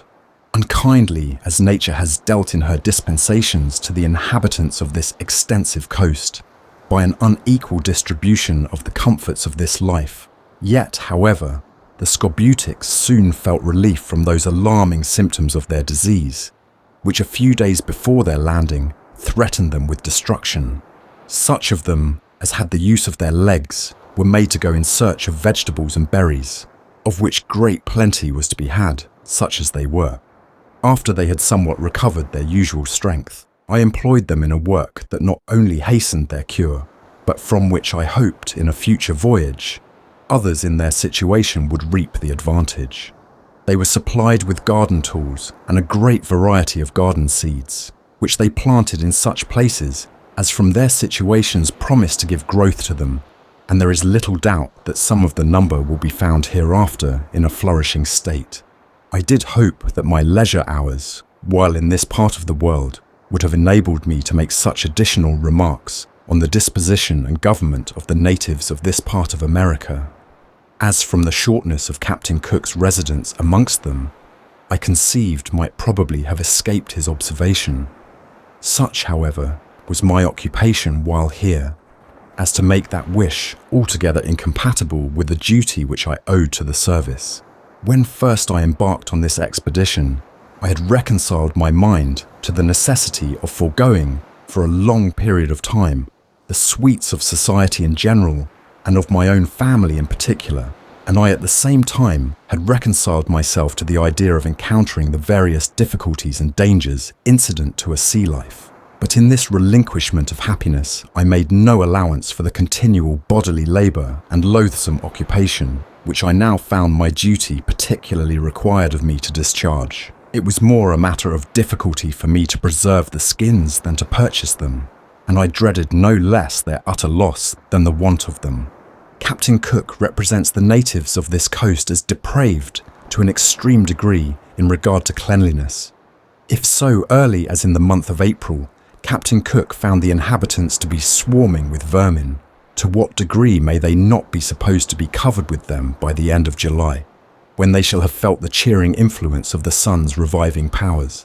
The variety and loathsome aspect of this American breed bear little analogy to the uncommon beauty of the habitation where they take up their residence, and from whence I found it, by sad experience, very difficult to expel them.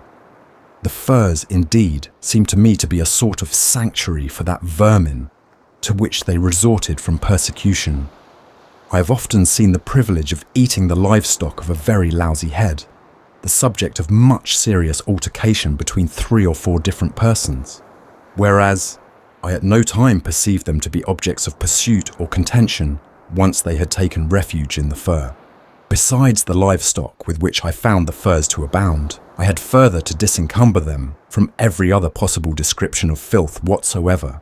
However disgusting this employment was, yet it was a task which I willingly undertook, as I conceived it a duty particularly incumbent on me to perform.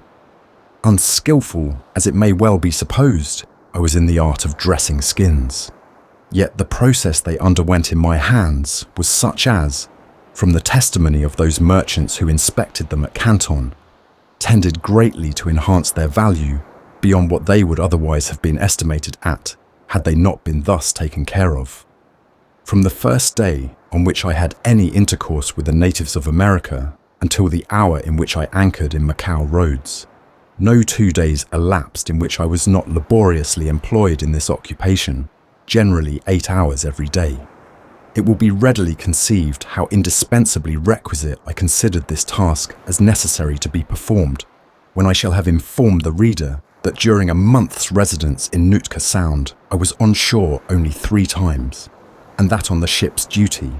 The occasions I therefore had of acquiring any knowledge of the manners and dispositions of the natives were such only as occurred in my transactions with them in the course of bartering. Such is the savage state of the inhabitants of this coast, that I doubt exceedingly if the most intimate knowledge of their manners, laws and customs would, if made public, afford matter of gratification to the most curious reader. However, in as far as the subject will admit of entertainment, it is likely to be obtained by the measures I have taken respecting it. I have, To this end, left behind me at Nootka a young man who is in every respect well qualified to gratify the public curiosity. In the event of my undertaking a second voyage to Nootka, the concerned could not have failed to derive much advantage from the circumstance of having a person resident there, whose knowledge of the language would have enabled us to have made known to the inhabitants the principal object of our intercourse with them. For I should here observe that the majority of them conceived our visit proceeded from no other cause than a want of food, our own country having failed to supply us in this article, and they accordingly brought us no inconsiderable quantity of dried fish, which they offered for sale, and which I as constantly rejected, as I wished to impress on their minds that my wants were confined to the article of skins alone, and thereby make them more zealous in their future exertions to procure as many of them as possible. Another very material purpose would, I conceived, be answered in leaving a person behind me. It was a sure testimony to the inhabitants that my return to them next season was certain, and before I left them, they perfectly understood such to be my intention. In order to secure to us the affections of the natives, and with a view to the personal safety and comfort of the individual who was to remain with them, it was necessary to select someone whose professional talents might make him useful, and endear him to those to whose power and caprice his life became exposed the moment our backs were turned. To this end, therefore, I was glad to avail myself of the offer of service made to me by a young man named Mackay, who acted as surgeon on board the Experiment.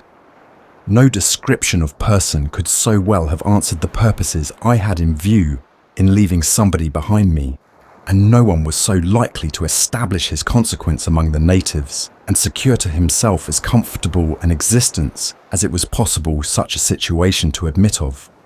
I placed him in the family of a chief named Michaela, whose friendship I had secured by repeated acts of liberality, and who assured me in the presence of Enkitsum, Unter, the god of snow, that my doctor should eat the choicest fish the sound produced, and that on my return I should find him as fat as a whale. Mr. Mackay had already gained the affections of this family by the cure of the chief's child, who was much indisposed, with scabby hands and legs. This seemed indeed to be the prevailing complaint amongst all their children. He could not therefore err in the means he used to cure them. And of course, as his practice increased, his consequence in the eyes of these people could not fail daily to gain ground. It was my particular care that amongst the medicines with which I supplied him, there were none but the commonest and most simple, and which, if even injudiciously administered, could not prove fatal in their effects. I considered that if unfortunately an accident had happened to any of his patients, in consequence of his failing in the means for their recovery, there is no doubt that his life would pay the forfeit. I therefore most earnestly recommended to him, on no account whatever, to administer to those whose complaints were of an alarming nature, and this advice I am confident he will have the discretion not to disregard. I omitted no means which I considered might tend to secure Mr. Mackay in the affections of these people. I supplied him with princely presents, which he distributed among those whose protection appeared of consequence. To his patron, my liberality was unbounded, and the promises I held out to him on my return, as the reward for his care of the doctor, were such as I think could not fail to interest him in his favour. In the article of clothing, he was most plentifully supplied, and if blankets and flannel will repel the cold, he cannot fail to be warm. I left with him as much beef, biscuit, rice, salt, sago, tea, sugar, and tobacco as his occasions could require, and I am in hopes that he will have the sole enjoyment of them, for it is a singular truth that none of the natives could relish any one of the above articles, although I repeatedly, during my stay amongst them, endeavoured to introduce the use of them. I left with him a large quantity of garden seeds and grain of various sorts, and before I sailed, a considerable spot of ground was allotted to him for the culture of them, and for which purpose he had every necessary implement given to him. It was greatly my wish to have left with him a male and female of the different species of stock which we brought from India, but death interposed to prevent this desirable purpose, nothing being left alive but a male and female of the goat tribe. These were, of course, given to him. I did not fail to furnish him with books, together with pen, ink, and paper, enjoining him at the same time not to neglect committing to paper every occurrence, however trivial, which might serve to throw any light on our hitherto confined knowledge of the manners, customs, religion, and government of these people. In short, I left no means unemployed, which I conceived might tend to make his residence comfortable to himself, and his communications interesting to the public. Amongst the various articles with which, at the desire of Makilla, Mr. Mackay was supplied, a musket and pistols were particularly requested, nay insisted on, in such pressing terms, as to compel me to comply with their wishes on the subject. I would willingly have refused my consent to gratify them in this instance, but it was not to be done without risking their friendship, for one and all joined in the request, giving me to understand that in the possession of these would depend the security of Mr. Mackay, as no enemy, however strong, would dare attack him while thus armed.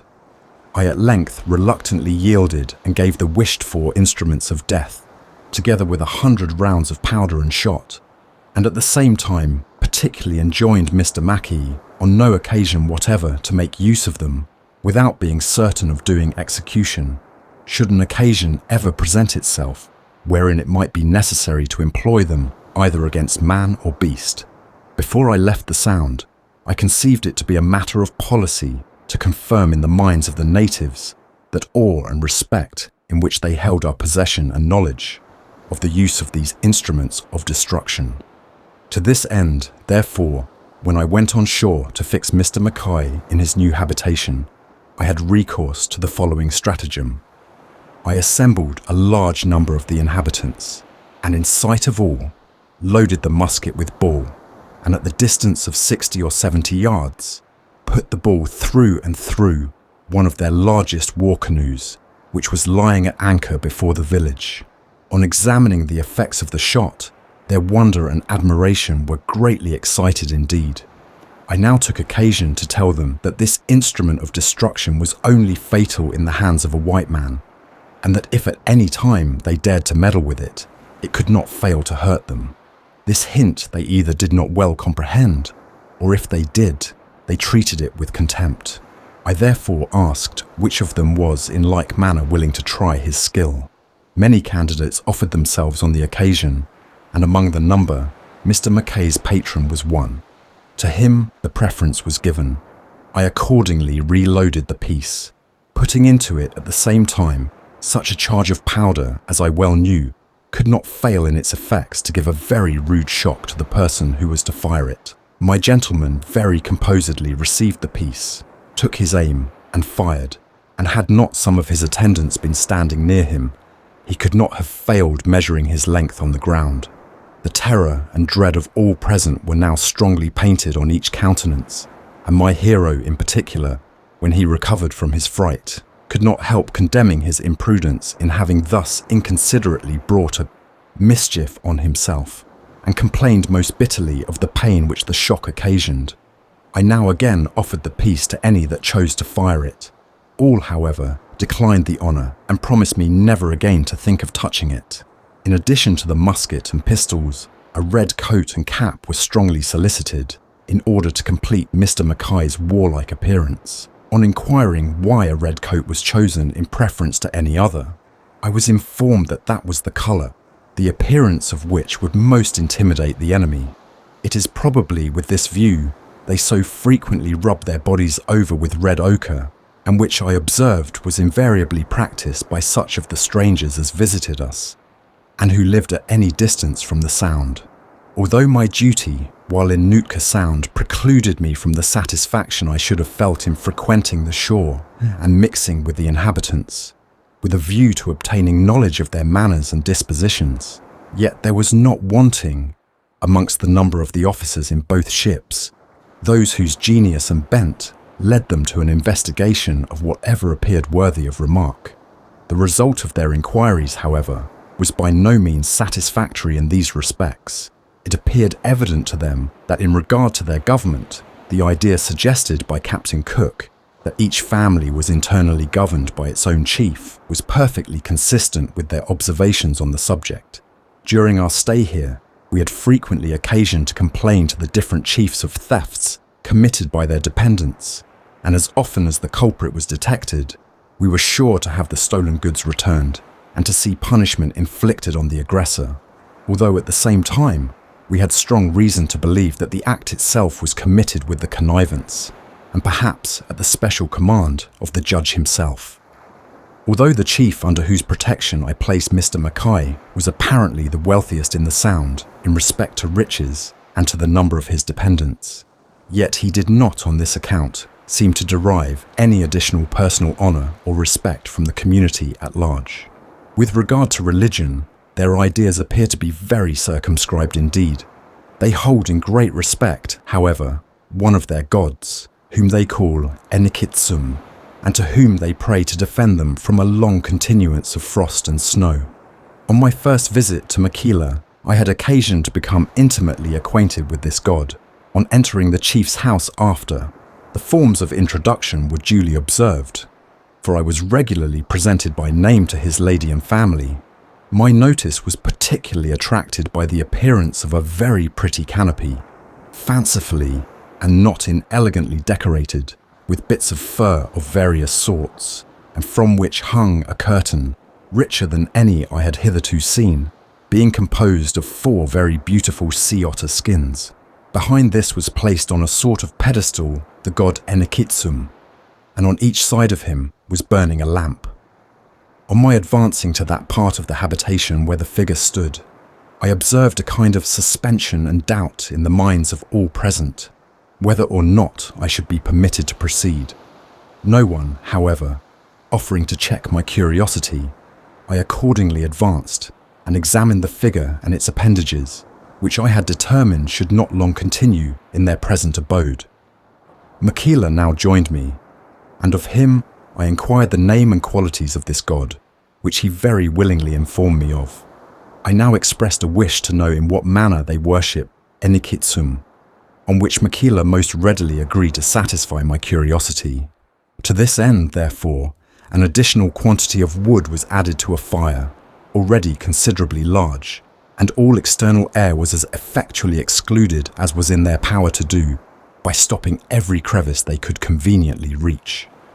When this business was over, they all seated themselves around the fire, to the number of about 100 persons, and began a song, by no means unmusical, in honour of Enikitsum, I suppose, whose name they frequently repeated with strong emphasis. After singing a considerable time, they began a dance, in which Makila and some of his principal people joined, having first besmeared their faces with red ochre and put on their war jackets. The music which accompanied this dance was both vocal and instrumental. The latter consisted simply of a wooden mallet, which was struck with considerable violence, keeping time, against a 3-inch plank from which appended innumerable mussel and cockle shells, and the louder the performer thumped, the more his abilities were commended. In this dance, they united the voice and action of the bear, the wolf, and various other animals. After dancing a considerable time, in which they were perfectly overcome with fatigue, they now again seated themselves in a half circle around the fire, and a most profound silence ensued. After a short pause, Makila, accompanied by 2 old men, proceeded with solemn pace towards the god Enikitsum, whom they most respectfully took and placed before the fire. A large shell was now presented to Makila, filled with oil, which he sprinkled on the fire. This naturally occasioned considerable smoke, which was suffered to get vent by means of removing 2 or 3 planks in the ceiling of the building, immediately perpendicular over the fire, and from this aperture was scattered, by a person placed there for the purpose, several handfuls of the finest down, which was intended to represent a fall of snow, and which indeed it did. The smoke, aided by the action of the fire, naturally resisted the fall of this light body, which together with itself escaped at the opening from above. Enikitsum was now reconducted to his station with the same ceremony and respect as was before observed. Mutual congratulations now took place on occasion of the happy issue of their ceremonies, and a splendid repast, at the command of the chief, was served to everyone present, which consisted of pine bark and fish roe mixed, and a dried salmon to each individual. This fish, we observed, was reserved for occasions of great festivity, and though apparently in great abundance in every hut in the village, yet it was with much reluctance that they were prevailed on to sell one of them. And a sea otter skin was not purchased at a dearer rate than a salmon. Notwithstanding all this parade of devotion paid to Enikitsum, as just now mentioned, yet he became my property the next day, together with his curtain on which, as I have before observed, I had set my heart. In their domestic retirement, the inhabitants of this village seemed to live with each other on terms the most amicable and friendly possible. In the married state, they appeared exemplary in love and attachment to each other. Their parental tenderness was no less striking.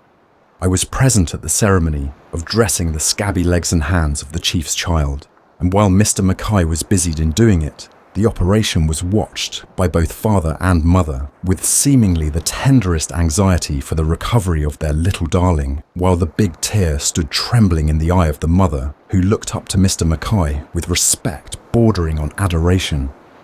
As a tribute due to the virtue and fidelity of the female part of this society, and indeed to the honour of the sex in general, I cannot help observing that it stood the test of and resisted bribes, which by a comparison of local value, I'm sure could not be estimated at less than £50,000.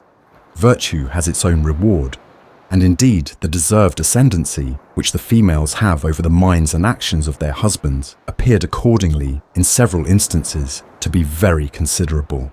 For my part, in my mercantile capacity, I confess, I dreaded the sight of a woman, for whenever any were present, they were sure to preside over and direct all commercial transactions, and as often as that was the case, I was obliged to pay 3 times the price for what, in their absence, I could have procured for 1/3 the value. Amongst various other remarks made by Captain Cook respecting these people, he particularly mentions their extreme fondness for music. In the course of my commercial dealings with them, I had a stronger proof of their genius and the retentive powers of their memory in this respect than can be well imagined.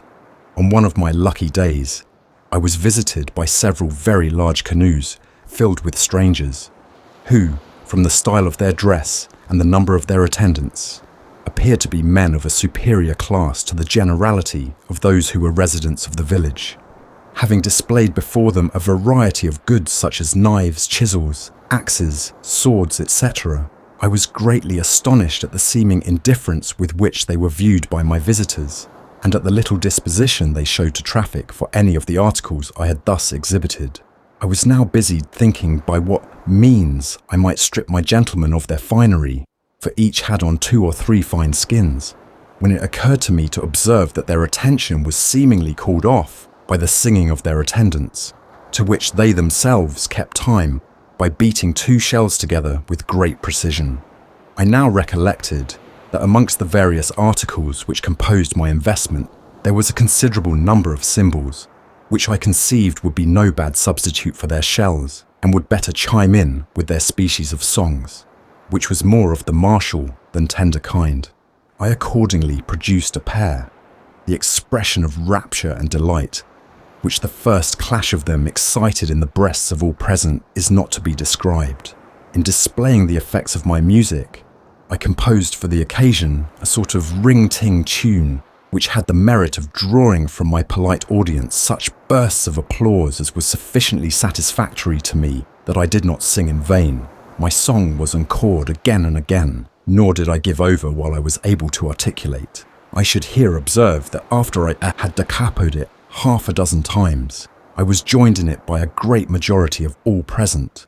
The consequence of this exhibition was that I stripped my gentlemen to the buff in an hour's time, each contending with the other who should be first served.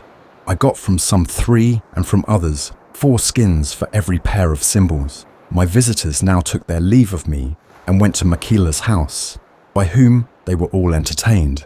They spent the evening, as I was informed by such of the gentlemen as slept on shore, in high glee and harmony, dancing, singing, and making good use of their cymbals all night long. I had a visit the next day from several of the same party, who had still something left worthy of my attention.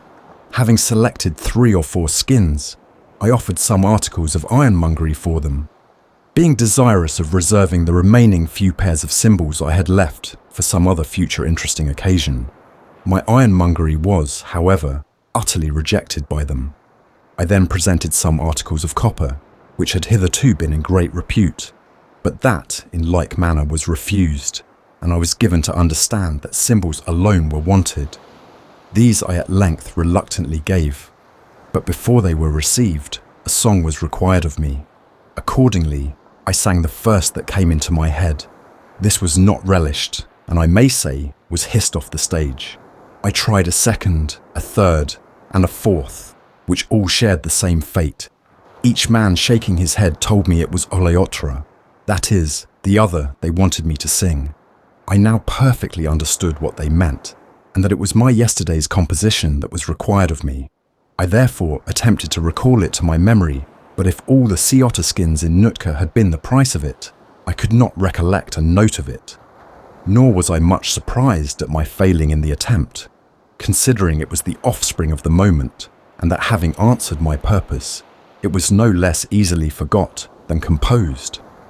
The case was far the reverse with many of my gentlemen, on whom it had made a more lasting impression, and some of them, seeing, I verily believe, my embarrassment, struck up my song, and that with such precision as to time and tune as infinitely astonished me, I now readily chimed in with them and continued singing while there was anything left to sing for.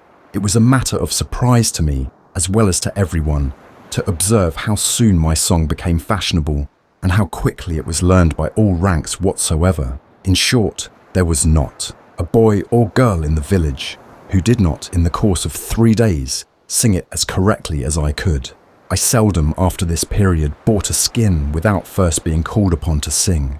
The practice of bringing hands and heads for sale obtained now, in like manner as when Captain Cook was here. On my second visit to the shore, I had the pleasure, or more properly, the dissatisfaction, to ascertain for a fact, and which, when Captain Cook visited Nootka, remained a matter of doubt in his mind, that the savage and barbarous practice of devouring human flesh exists here as well as in the Sandwich Islands. In the course of this day's excursion, I was accosted by one of the most celebrated warriors in the Sound, named Clemata, who had been previously introduced to me by Makila as a man famous for his bravery and address in war, having personally slain 28 of the enemy within the last 10 moons. Having beckoned me aside to the most retired part of the walk, he took from under his garment a basket, from whence he drew 3 hands and a head, which he desired me to buy. I conceived this to be a very favourable occasion to learn with certainty what were the purposes for which these people thus preserved the hands and heads they so frequently presented to us for sale, though at the same time I had no doubt in my own mind but that they were applied to the very purposes which I shall now relate. To this end, I represented to Clemata that I was ignorant of what use I should make of them if I purchased them, on which he informed me they were good to eat. I seemed to discredit the assertion, with a view to urge him to the commission of that act, which on any other occasion than the present, I should have shunned the sight of with abhorrence. My hero now gave me ocular demonstration, and very composedly put one of the hands in his mouth, and stripping it through his teeth, tore off a considerable piece of the flesh, which he immediately devoured with much apparent relish. However prepared I was for this exhibition, yet I could not help expressing horror and detestation at the act.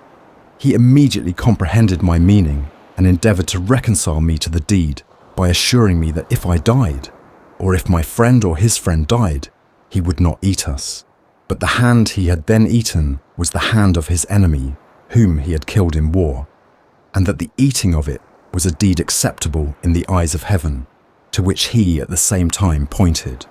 He now pressed me to buy them, which I positively refused.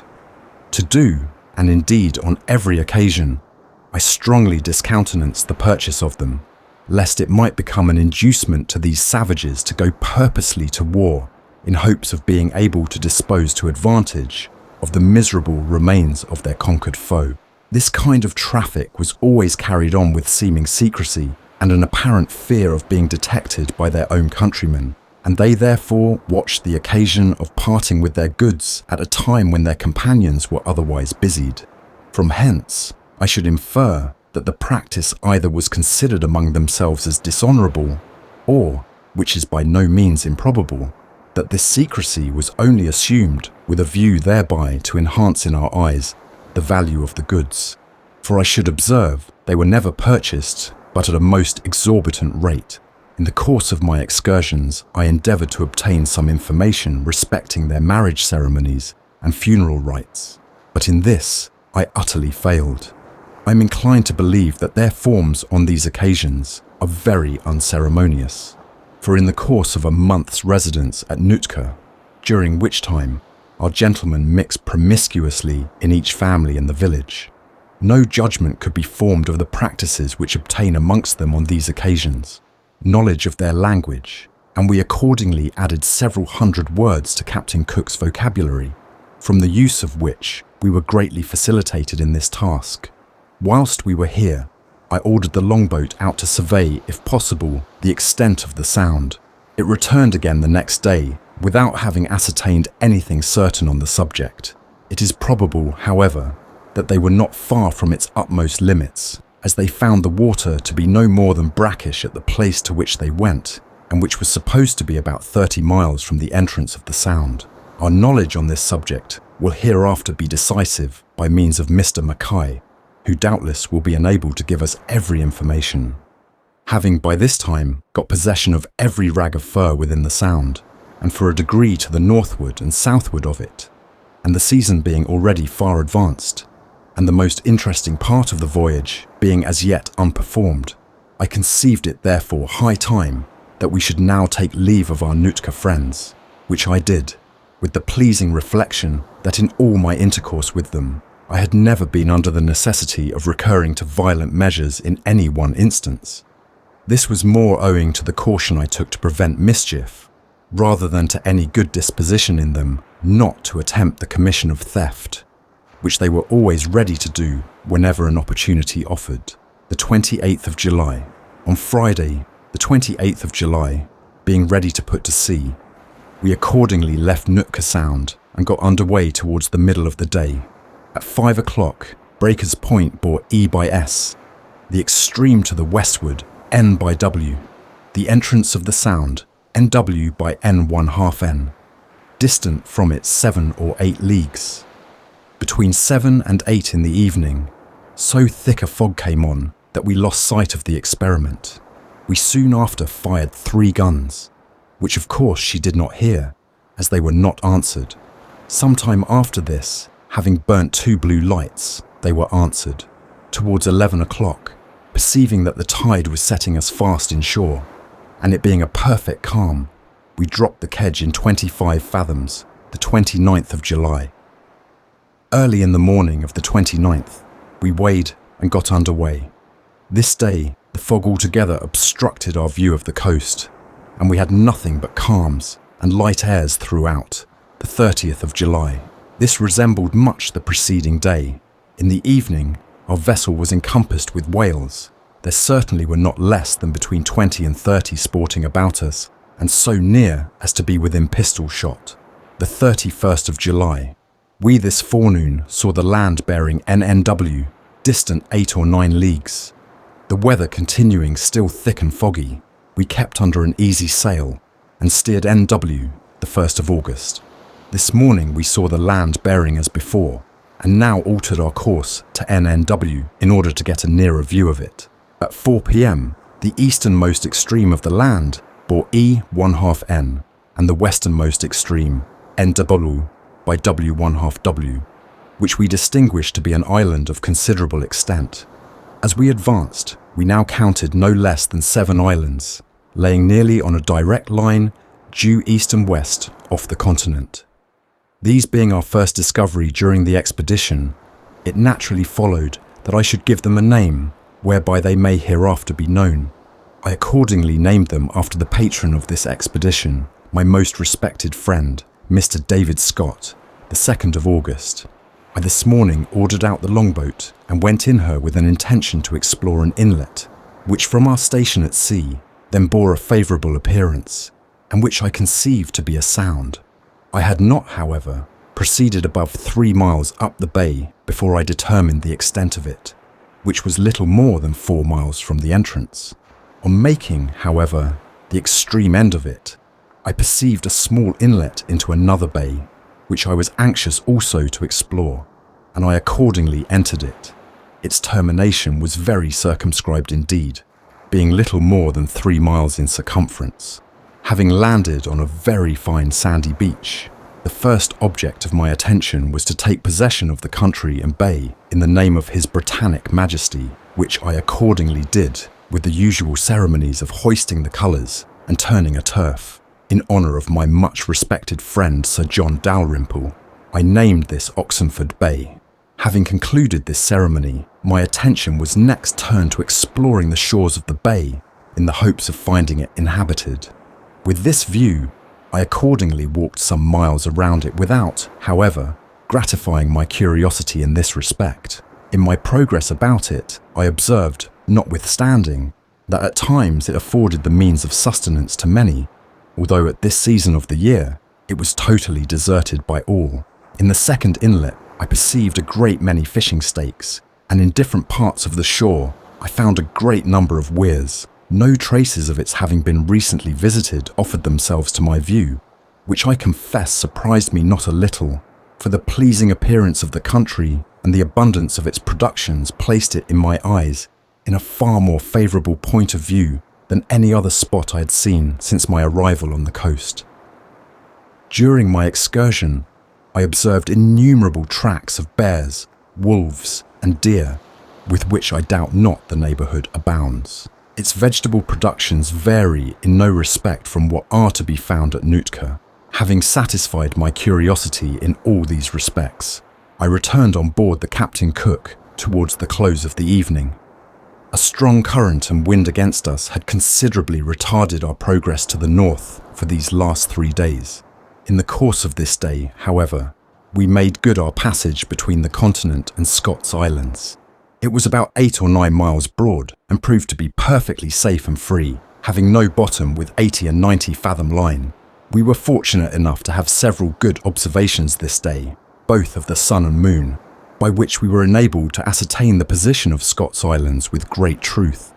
The westernmost lies in latitude 50 degrees, 55 inches north, and in longitude 230 degrees, 33 inches east.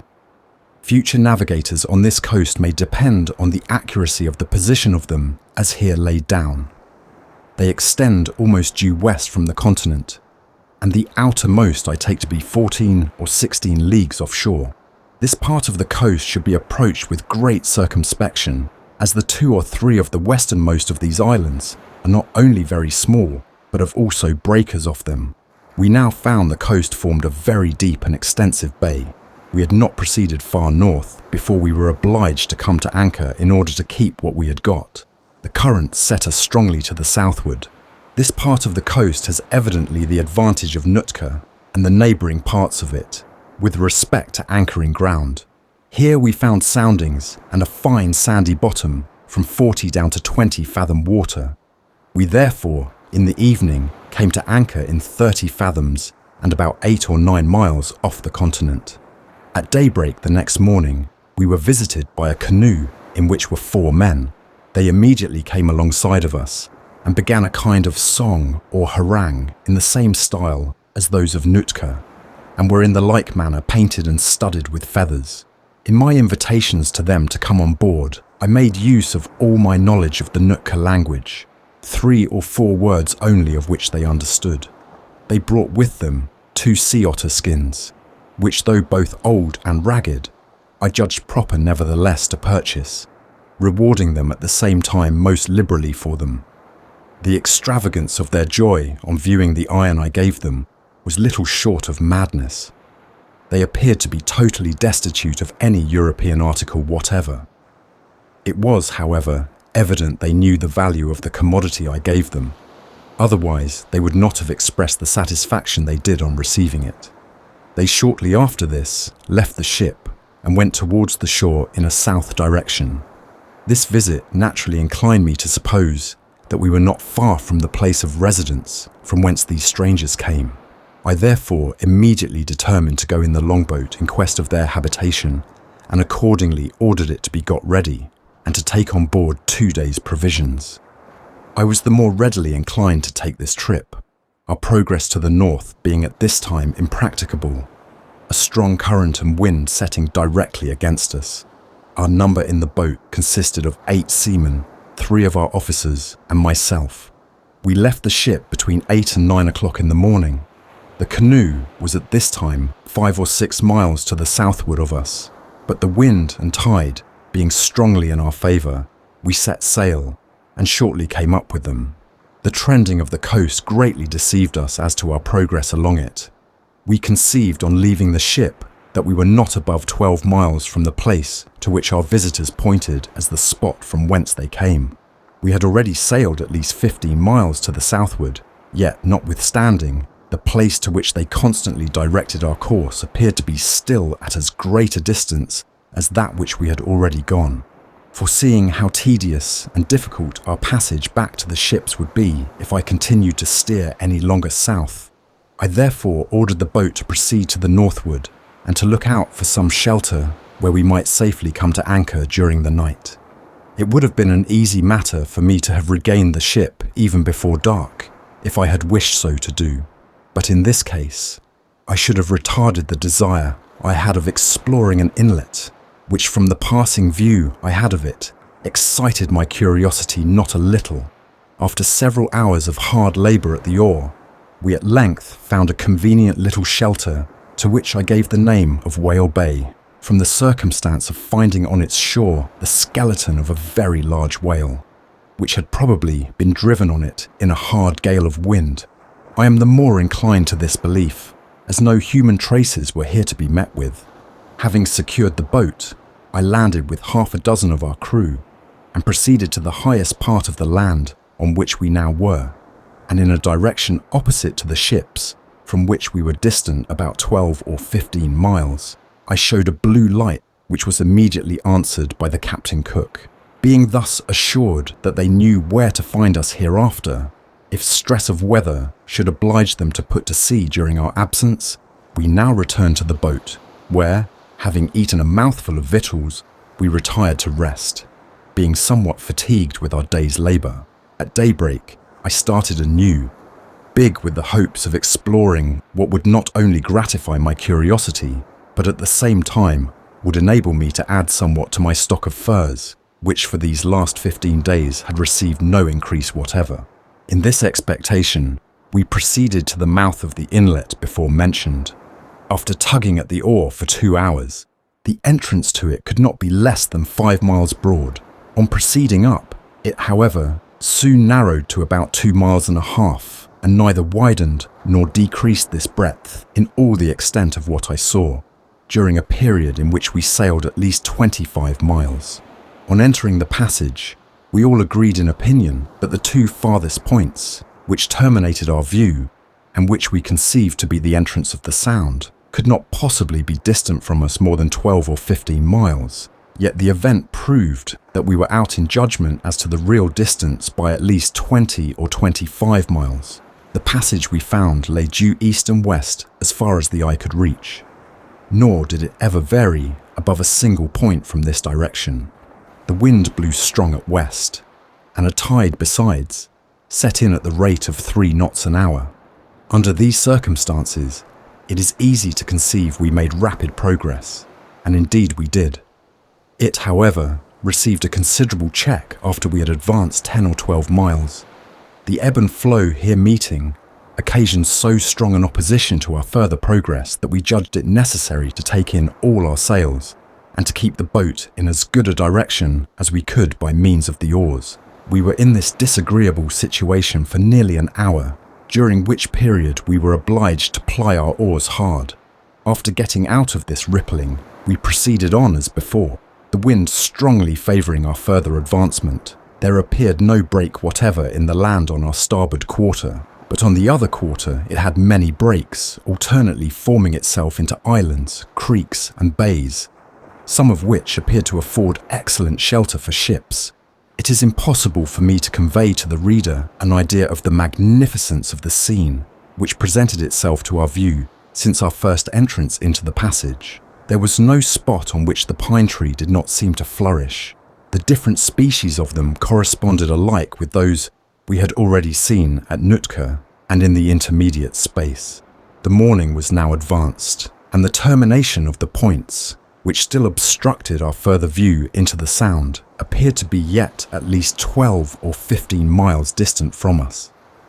It therefore became a matter of serious deliberation with me whether to proceed or return. I at length reluctantly determined on the latter. Our progress thus far was both pleasant and rapid, but it was necessary to consider that the same wind which thus favoured our entrance would, of course, impede our return. Besides, another very material consideration, which weighed with me in adopting this resolution, was that our stock of provisions would end with the day, and I well knew that when the grog failed, the spirits of most of the party would likewise fail with it. I had not yet seen, since my first entrance into the passage, any trace on its banks by which I might be enabled to say that it had ever been frequented by any human being whatever. At this moment, however, with the assistance of my glass, I observed on a beach at the distance of 1.5 miles something that appeared to me to be the work of man. I accordingly ordered the boat to the spot, and was soon satisfied that what I had seen was the skeleton of 6 huts, which from their shattered remains appeared to have been erected a long time ago. As soon as the boat landed, a beaten track presented itself to our view, which, having followed for a considerable space of time, brought us at length to the summit of a high mountain. I was by no means displeased at the fatigue occasioned by this walk, as I was enabled by it to ascertain what till now was a matter of doubt and surmise in my mind.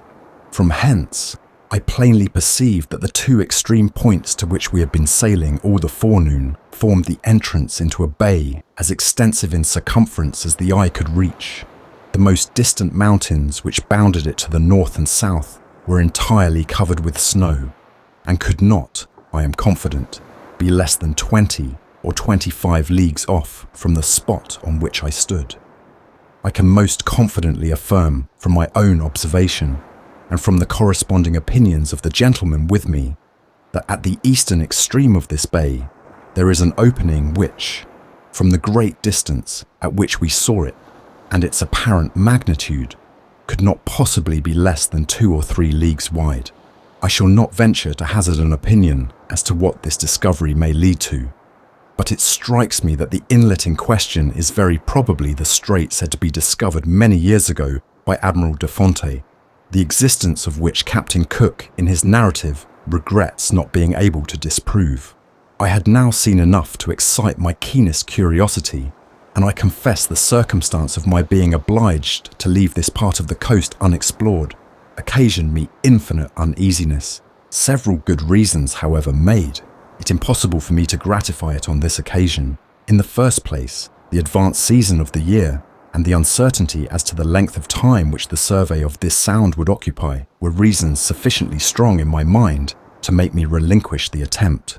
In the next place, the state of the provisions in both ships was no greater than what would barely enable me to compass the object of the voyage. I trust I shall, under these circumstances, stand excused for not pursuing the discovery of this sound any further at this period.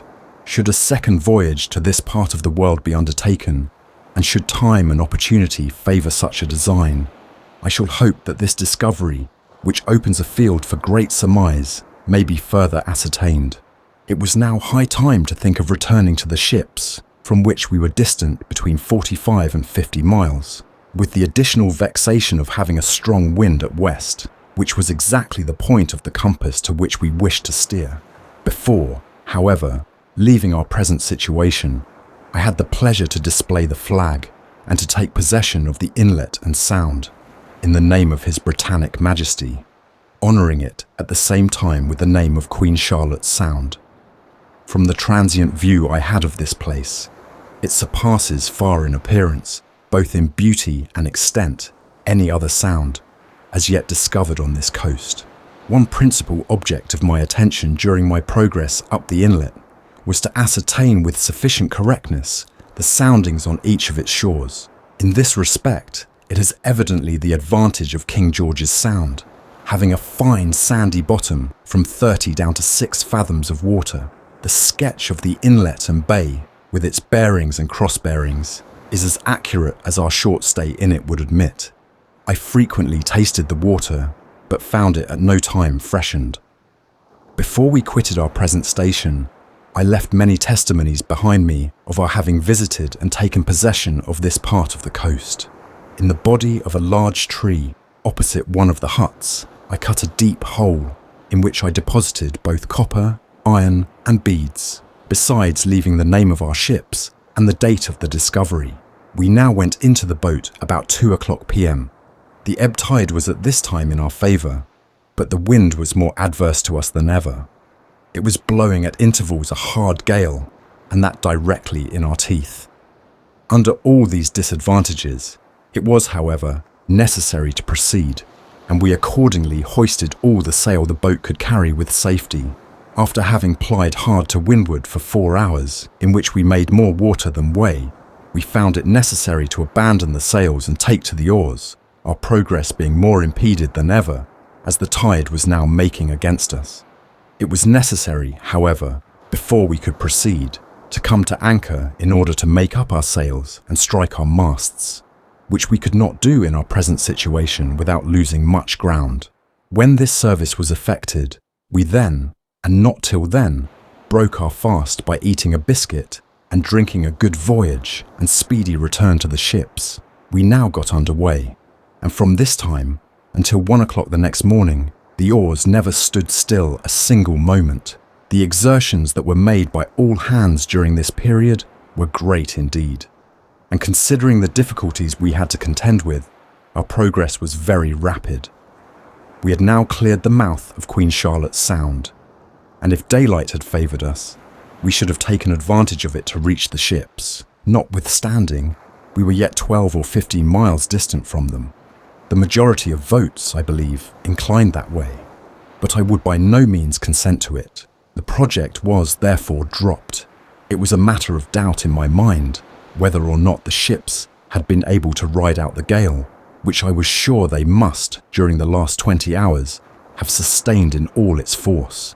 If they had been forced to sea, or had a fog come on, our situation would have been in either case extremely perilous. Under these circumstances, I judged it proper to order the boat to go to Whale Bay, where we had before found shelter. We had not proceeded half a cable's length into the entrance of it before we were threatened with instant destruction.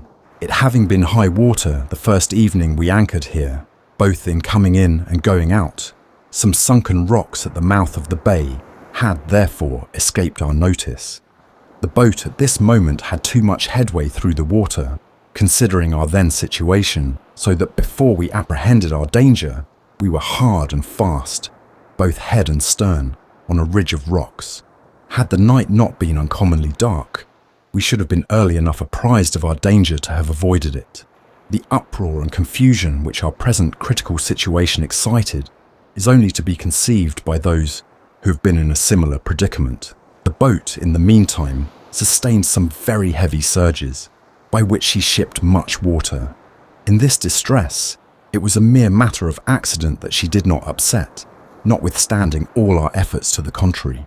Had this happened, not one of the party would have lived to tell the tale, not that we were far from the shore, but because there was a body of weeds between us and it, which it was impossible for us to pass through. It will readily be believed that while we were thus threatened with destruction, we were not inattentive to the most obvious means of salvation.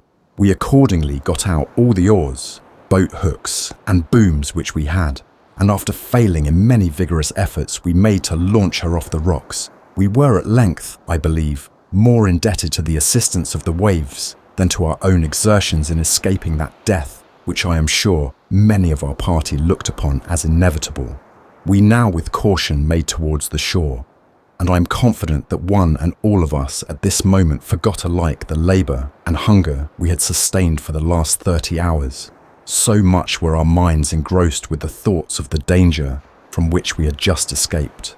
Our distress was not yet at an end, though it was not of that alarming nature we had just experienced.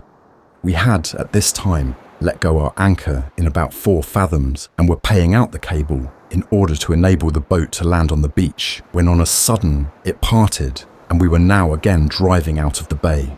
Hereupon, we got out all the oars and offered a gallon of arrack to any of our party who would strip and recover the cable. It was, in consequence of this reward, on board in 5 minutes' time. Having now secured the boat, I landed and went directly to the same spot from whence our blue light had been answered the night before. We again showed a light without its having been observed by either of the ships. On firing, however, a second, it was answered by the experiment. Being thus satisfied that the ships had still kept their station and that they knew where we were, we now returned in high spirits to the boat. Our prospect of a good night's rest after all our labour was now, however, not to be expected. During our absence, the tide had left the boat high and dry on the beach, on her beam ends, nor could all our united efforts set her afloat again. Making, therefore, a virtue of necessity, we ate a mouthful of cold beef and then dozed for 3 hours in the best manner our awkward situation would admit. By the time it was broad daylight, we got under way.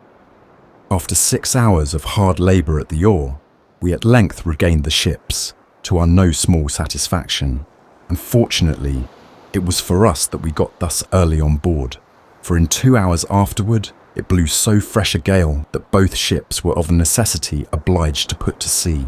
I was much concerned to hear that during my absence, the Captain Cook had parted from her kedge anchor, as it was the only one we now had in the ship. Since the moment it was lost, all the boats had been employed in sweeping for it, without, however, being able to recover it. By the mean of several good sights of the sun and moon, we made the entrance of Queen Charlotte's Sound to be in latitude 50 degrees, 59 inches north, and in longitude 231 degrees 54 east. I have honoured this bay with the name of Mansfield's Bay, as a mark of my respect and veneration for that great luminary of the law. From several correct observations, the southern point of Mansfield's Bay, which forms a great promontory, lies in latitude 50 degrees, 49 inches N, and in longitude 231 degrees, 12 inches east, and its north point in latitude 51 degrees, 34 inches N, and in the longitude of 231 degrees, 37 inches east. Having had but light winds and calms for these last 12 days, we of course advanced very slowly northward, nor did any occurrence happen during that period which in the smallest degree deserves notice. We occasionally saw the land during this space of time, but that under circumstances which would have made it highly imprudent for me to have engaged with it. We seldom passed a day without meeting very thick fogs and also currents, which, when we got near the shore, invariably set us to the southward. Besides, the winds we generally met with were adverse to us. Draughts of the coast have always been taken whenever we saw it, with as great attention to correctness as the occasion would admit of. Since our departure from Nootka, I have reason to believe from my observation of the weather that it will require the experience of several voyages along this coast before a survey of it can be laid before the public with any pretensions to correctness. It seems rather paradoxical to say that a fair wind is as adverse to such an undertaking as a contrary wind would be, and yet the fact is really so. A fair wind along the coast is sure to bring with it foul weather. At least it was uniformly so as far as my acquaintance with it went. This is, however, supposing that the survey takes place from the south to the north, in which case the southerly wind is accompanied by rainy, dirty, foggy weather, and, of course, improper for such a survey as might be depended on. I'm much inclined to believe that the intermediate space between Nootka and Prince William Sound is very thinly inhabited. During our progress north, we were so often near the shore as to have tempted the natives, if any there had been, to visit us, and which they certainly would have done, with a view at least of gratifying their curiosity, if not for the purpose of trading with us. Yet at no time did we see any appearance of inhabitants, whereby we might have been encouraged to land. This day we were by observation in latitude 55 degrees, 32 inches N, and in longitude 223 degrees, 43 inches east. In the early part of the day, the winds were, as usual, variable between north and west. Latterly, the wind shifted from west to SE, and in the evening increased to a fresh gale, bringing with it, however, foggy, dirty weather. At 3 o'clock this morning, an accident happened, which for a time occasioned me no small uneasiness and anxiety. Since leaving Nootka, our longboat had been towed astern, in the expectation that she might be daily wanted during our passage to the north, and in which case, the hoisting her in and out thus frequently would have been attended not only with much trouble, but likewise the risk of damaging her. Care had been taken to secure her with a new 8-inch hawser, and thus moored, it was imagined she could not possibly give us the slip. In this supposition, we were, however, mistaken. The wind was at this time right aft, and blowing very fresh indeed. The sea was likewise uncommonly rough, and besides, the weather was so rainy and thick as to make it difficult for us even to see the experiment, although very near us. Under all these disagreeable and unpromising circumstances, she parted, and I believe no one could reasonably hope to see her again. The ship was, however, instantly brought to, and suffered to drift in the same direction as that in which we conceived the boat would be naturally impelled. It wanted at this time an hour, or rather more, before the day broke, and a long interval of suspense it was to me. As soon as the dawn appeared, all hands were ordered to keep a sharp lookout, and in order to clear the eyesight of the seamen, a reward of liquor was promised to the fortunate one, who should first discover her. It had now been broad daylight above an hour and a half, and she had not yet been seen, so that it was now generally concluded that she had been upset, and indeed, considering the sea that ran, it was natural to believe that this was the case. Fortunately for us, one of the seamen was blessed with stronger optics than his neighbours, for the same man who first described the land on our making the coast of America now saw, to our great comfort, our longboat dancing on the top of the waves, at a considerable distance indeed from us. We made sail and soon came up with her, and hoisting out the jolly boat, once more got her alongside. An attempt was made to hoist her in, but in doing this, it was more luck than good management that she escaped being knocked to pieces. The sea was as yet too rough, so that we were obliged once more to take her in tow until the weather became more favourable. The wind and weather scarcely ever varied the space of an hour during these last 3 days, but continued tempestuous, rainy and foggy to a great degree indeed. We had now been 4 days without an observation, so that considering our present situation with respect to the continent, it was by no means a pleasant one.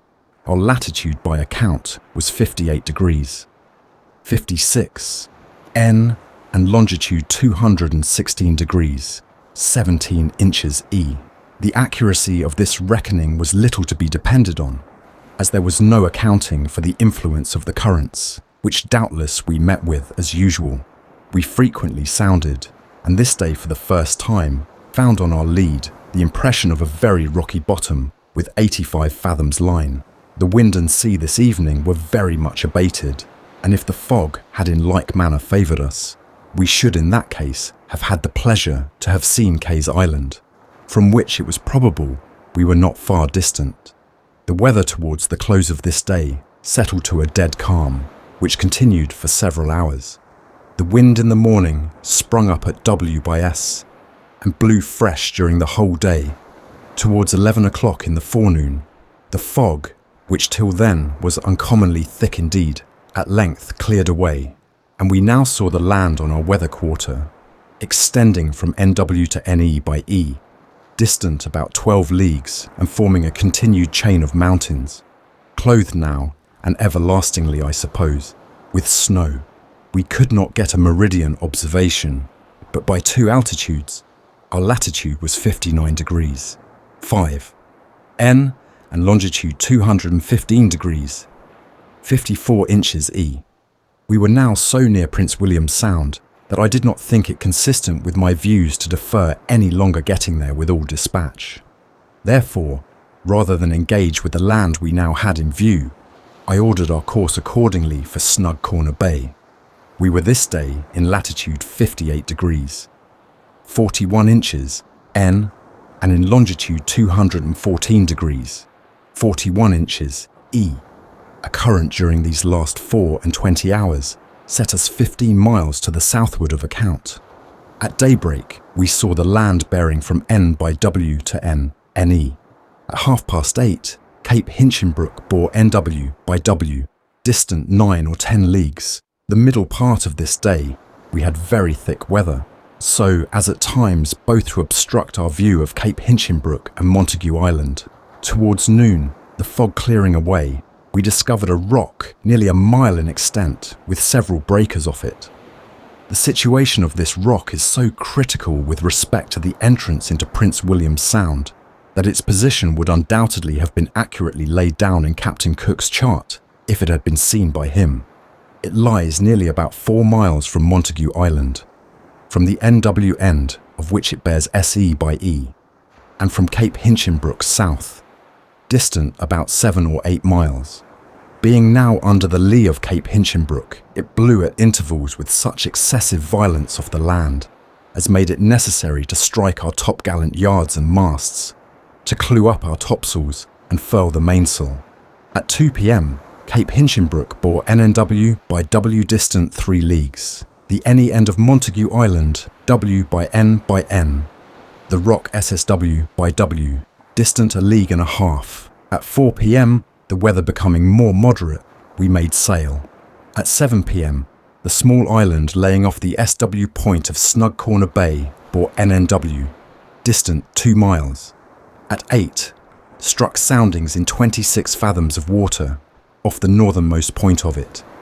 We now hauled our wind for the bay, and after making 2 or 3 boards, at 10 p.m, we anchored with the best bower in 13 fathoms of water, off the entrance of Snug Corner Bay.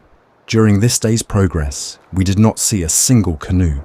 I was the less surprised at this, considering the inclemency of the weather, and therefore went contentedly to bed, hoping to be called the next day at an early hour. I might have lengthened the period of my rest from 8 hours to 8:40, during all of which time we did not see a single native. This being the case, I therefore ordered the longboat out on a cruise to the southward of the Sound, with a view to find, if possible, the residence of the inhabitants of it. The second day after our arrival here, we were at length visited by a single canoe, in which was an old man. He approached the vessel with apparent fear and distrust, nor could any civilities on my part induce him to come within 100 yards of the ship, until tempted by the irresistible bribe of a string of beads. These he joyfully accepted, on the end of his spear, which he tremblingly presented for the purpose of receiving them. He now paddled away from the ship with incredible dispatch, and having got a considerable length from it, on hailing the shore, we soon saw 2 canoes make their appearance, in each of which were 2 young men. They all returned to the vessel, but still approached us with the same caution as had been observed by the old man. One of them had on a dirty and ragged otter skin, which he offered for sale, and for which I liberally paid him, thinking this the readiest way to tempt others to visit us for the like purpose. Our visitors having soon quitted us, I made an excursion in the Experiment's longboat 10 miles up the Sound, and went in the same direction as that taken by the canoes which had just left us. I landed in 3 or 4 different places, but nowhere found a trace, whereby to suppose this part of the Sound had ever been visited by other than 4-footed animals. In each place where we landed, we found several freshwater brooks. Indeed, if we had not seen them, our sense of smell would have directed us to them. The banks of each were covered with fish, half devoured, and from which arose a stench almost suffocating. Many of them were apparently killed the moment before our arrival, their bodies being still bleeding and scarcely cold. the tide at its lowest ebb, leaving little more water in these brooks than barely sufficient to cover the fish. They thus became an easy prey both to beast and bird, and accordingly, the havoc which each had made was great indeed. Not greater, however, than what was now made by that animal called man, who for many days afterward substituted them in the place of salt beef. They consisted chiefly of trout and salmon, which we found were now in the act of spawning. To any others, they would perhaps have been objectionable in this state, but to us they were by no means out of season on this account, and we accordingly took as many as filled 2 or 3 provision casks. During our excursion we saw many wild ducks, geese and partridges, of which latter we shot a brace, and during the course of our stay in Prince William Sound, several of the former, all of which we found excellent of their kind. We had now been here 4 days, during which period we were visited by 3 or 4 large canoes, containing from 10 to 15 persons each, and by several smaller ones. In my intercourse with these people, I now found by woeful experience that I was not to be gratified in the object I had in view in visiting this remote part of the globe. In the article of furs, whether good or bad, they were almost destitute compared with our Nootka friends. These appeared little versed in the art of traffic and never hesitated a moment, accepting any offer that was made to them. They as readily concluded the bargain for 1 bead as they would have done for 20. Colour alone constituted the value of the offer, and none other than sky blue would have been received, although the number offered had been 10 times multiplied. With pain, I now foresaw that a second voyage to America could not be again undertaken on the same great scale of expense as that at present incurred by the concerned, but I conceived that by a prudential retrenchment of every superfluous expense, by dismissing in the first instance from the service the captain cook, and also by reducing the present establishment of the experiment, that the trade from China hither might still be continued with advantage to others, although by no means so with respect to myself. From the want of success in this, our first attempt, I inferred, however, this good consequence, that our failure would at least deter others from engaging in the same line of commerce, until such time as our frequent intercourse with the natives of this continent had taught them to be prepared with that article of trade, which they now would perceive to be the object of our pursuit, and which this coast would doubtless supply in no inconsiderable quantities. Our longboat now returned after a most unsuccessful cruise of 4 days, during which period she explored for a considerable space that bay in which Captain Cook first anchored after passing Cape Hinchinbrook, and which they found to be of great extent, although supposed in Captain Cook's narrative to be no more than 3 leagues deep. They also partly explored the intermediate bay between that and Snug Corner, bay which they likewise found to be very extensive. During this excursion, they frequently landed with a view, if possible, to find out the haunts of the inhabitants of this sound. They were not, however, successful in their researches, being nowhere able to find the trace of man. From the small number of the natives, whom we had now seen in Prince William Sound, there is no doubt that it is very thinly inhabited. I think it probable, however, that at a certain season of the year, this is not so much the case as what we experienced it to be at the present moment. I conceive there are stated periods at which alone the natives of this coast inhabit the seashore, and which at that time they are compelled to do, in order to procure their winter stock of fish, which when once obtained, they return to their usual places of abode, which I doubt not are considerably inland. I am the more inclined to this belief from my experience of what happened during my stay in Nootka. Even so early as our first arrival, the inhabitants of Friendly Harbour Village were already beginning to remove, and on landing, we accordingly found many of their habitations deserted. They were, however, soon occupied again by their former possessors in consequence of our arrival. On our first coming here, we computed the number of inhabitants residing in this village to amount to about 500 persons. Yet long before we took our departure, that number was reduced to about 100. So soon as each family had disposed of their skins and other articles of trade, they immediately began removing their effects, which they secured on rafts made of the planks and smaller timbers which composed their habitations. And these, according to their bulk, were lashed to 4 or 6 canoes. Each person had his particular winter stock of fish, which were packed up in bales and well secured with mats. From our daily intercourse with the people of Nootka, we had acquired so much of their language before we left the Sound as to be enabled to comprehend almost everything they said to us, and likewise to make ourselves understood by them. I was particular in my inquiries as to why they quitted their present habitations and where they went to. In answer to these questions, I was told they were going far, far off, and that the sun would sleep 5 times before they arrived there. That having now got plenty of fish, they were going to hunt and kill bears, deer, and sea otters. Notwithstanding this unsuccessful expedition of the longboat, I again ordered her out to explore the northern branch of the Sound, hoping she would make a more fortunate cruise than that she had already made to the southward. 5th, an event happened this day which was so unlooked for, and which in its September consequences would I feared give so decidedly the coup de grace to my future prospect of success in this line of life, that I confess it required every exertion of my philosophy to conceal from the eye of the indifferent beholders the painful sensation with which the occurrence operated on my mind. In the early part of this day, I flattered myself with the idea that however inconsiderable the object might be, which was to reward my sacrifice of ease and comfort, and the loss of health which I had incurred in consequence of this, to me, painful voyage, yet that reward, small as it might be, would at least for the present be altogether mine. It was not long permitted me to indulge, however, in this pleasing, though selfish, reflection. Towards the middle of the day, being busily employed in the disagreeable occupation of clearing my skins of vermin, word was now brought to me that a vessel had hove in sight and was standing in for the bay.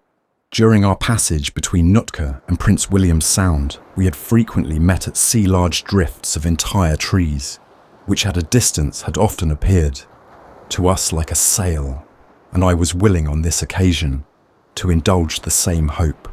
In order, however, to satisfy my doubts, I went on deck, and was too soon convinced by ocular demonstration that the fact was indeed as had been represented.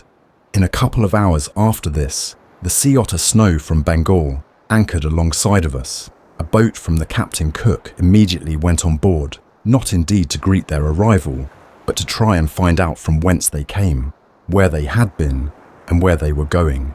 The gentleman who commanded this vessel, and whose name was Tipping, happened to be well known to Captain Guise of the Experiment, to whom he was for that reason perhaps more communicative than otherwise he would have been in the account he gave of his voyage.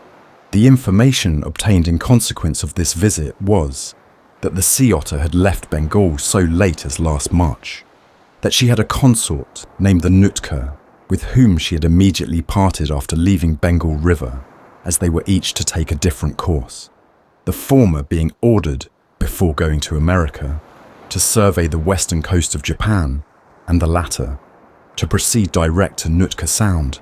Captain Tipping said that he had accordingly made good the passage between Japan and the continent, and that in his way to Prince William's Sound he had visited many of the Unalaska Islands. It was much my wish to prevent, if possible, all communication whatever between our vessels and that of my rivals, but I found the thing impracticable, and could only have been effected by foregoing the indispensable duty of wooding and watering, in which employment each ship had different parties on shore.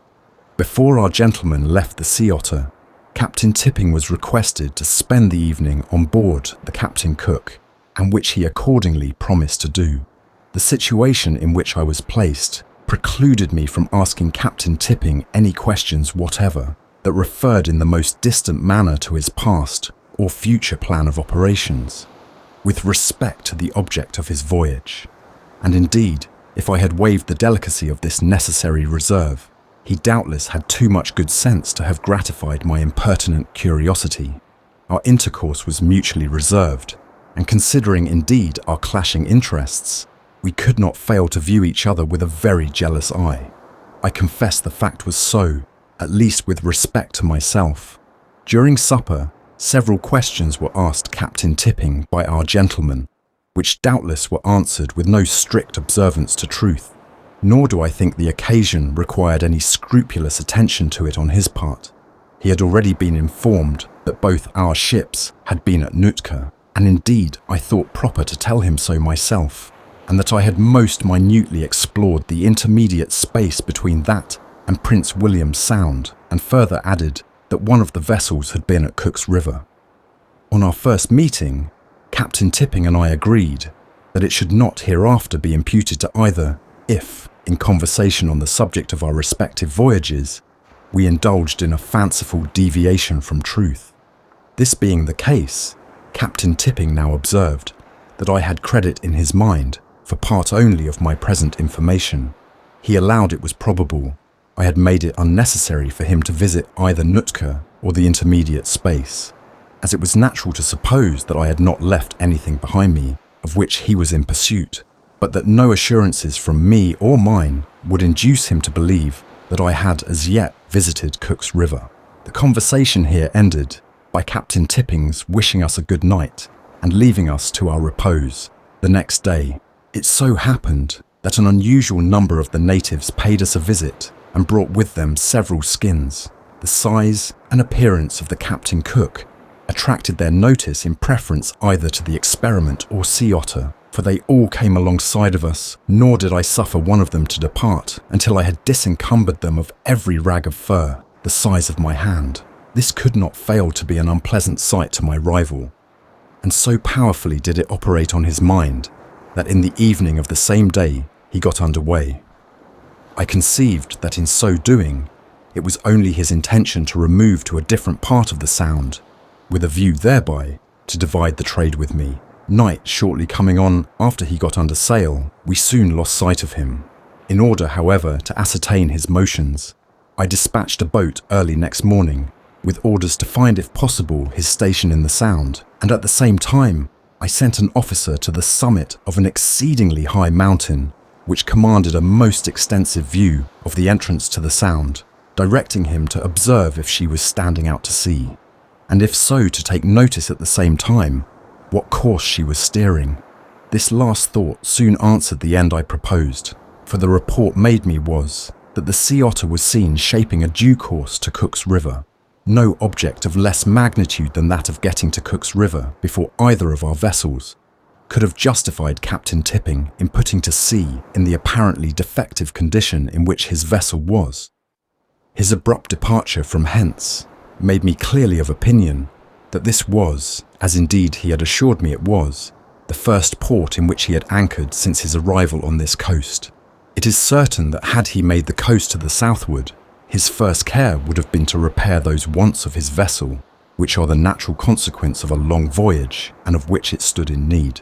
If, on the other hand, he had already been at Cook's River, he would not, in that case, have left the Sound thus hastily to go to the southward, without first refitting his ship, knowing that we had come from thence, and doubting, as he well might, that we had left little for him to expect from that quarter. From the above considerations, I have not a shadow of a doubt, for supposing that the sea otter went elsewhere than to Cook's River, such was at present the state of the Captain Cook, an experiment, that if every possible exertion had been made to put to sea, they could not by any means have been got ready in less than 6 days.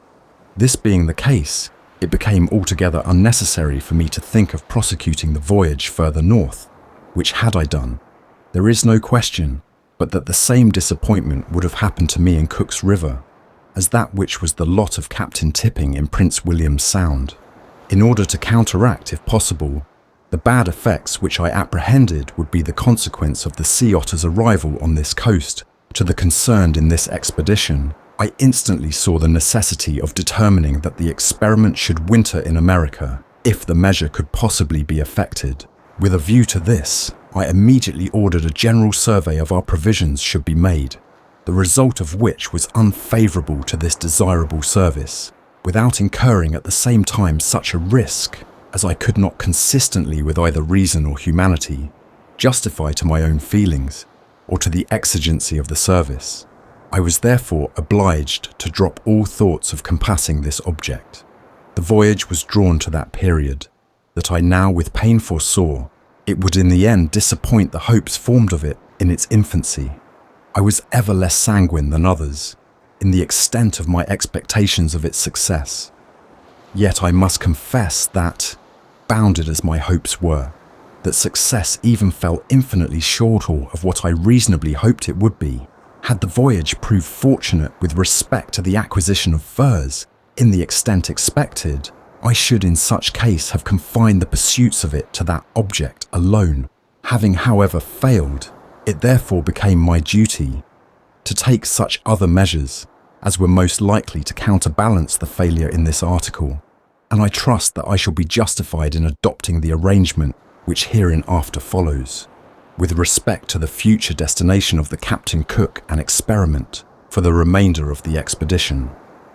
Besides the rational hope I entertained of success from the expedition, as proposed by Captain Cook, I had, however, in the result of failure, other encouragements held out to me for undertaking the voyage, no less advantageous in its object than respectable for the authority with which it was ushered into the notice of the world.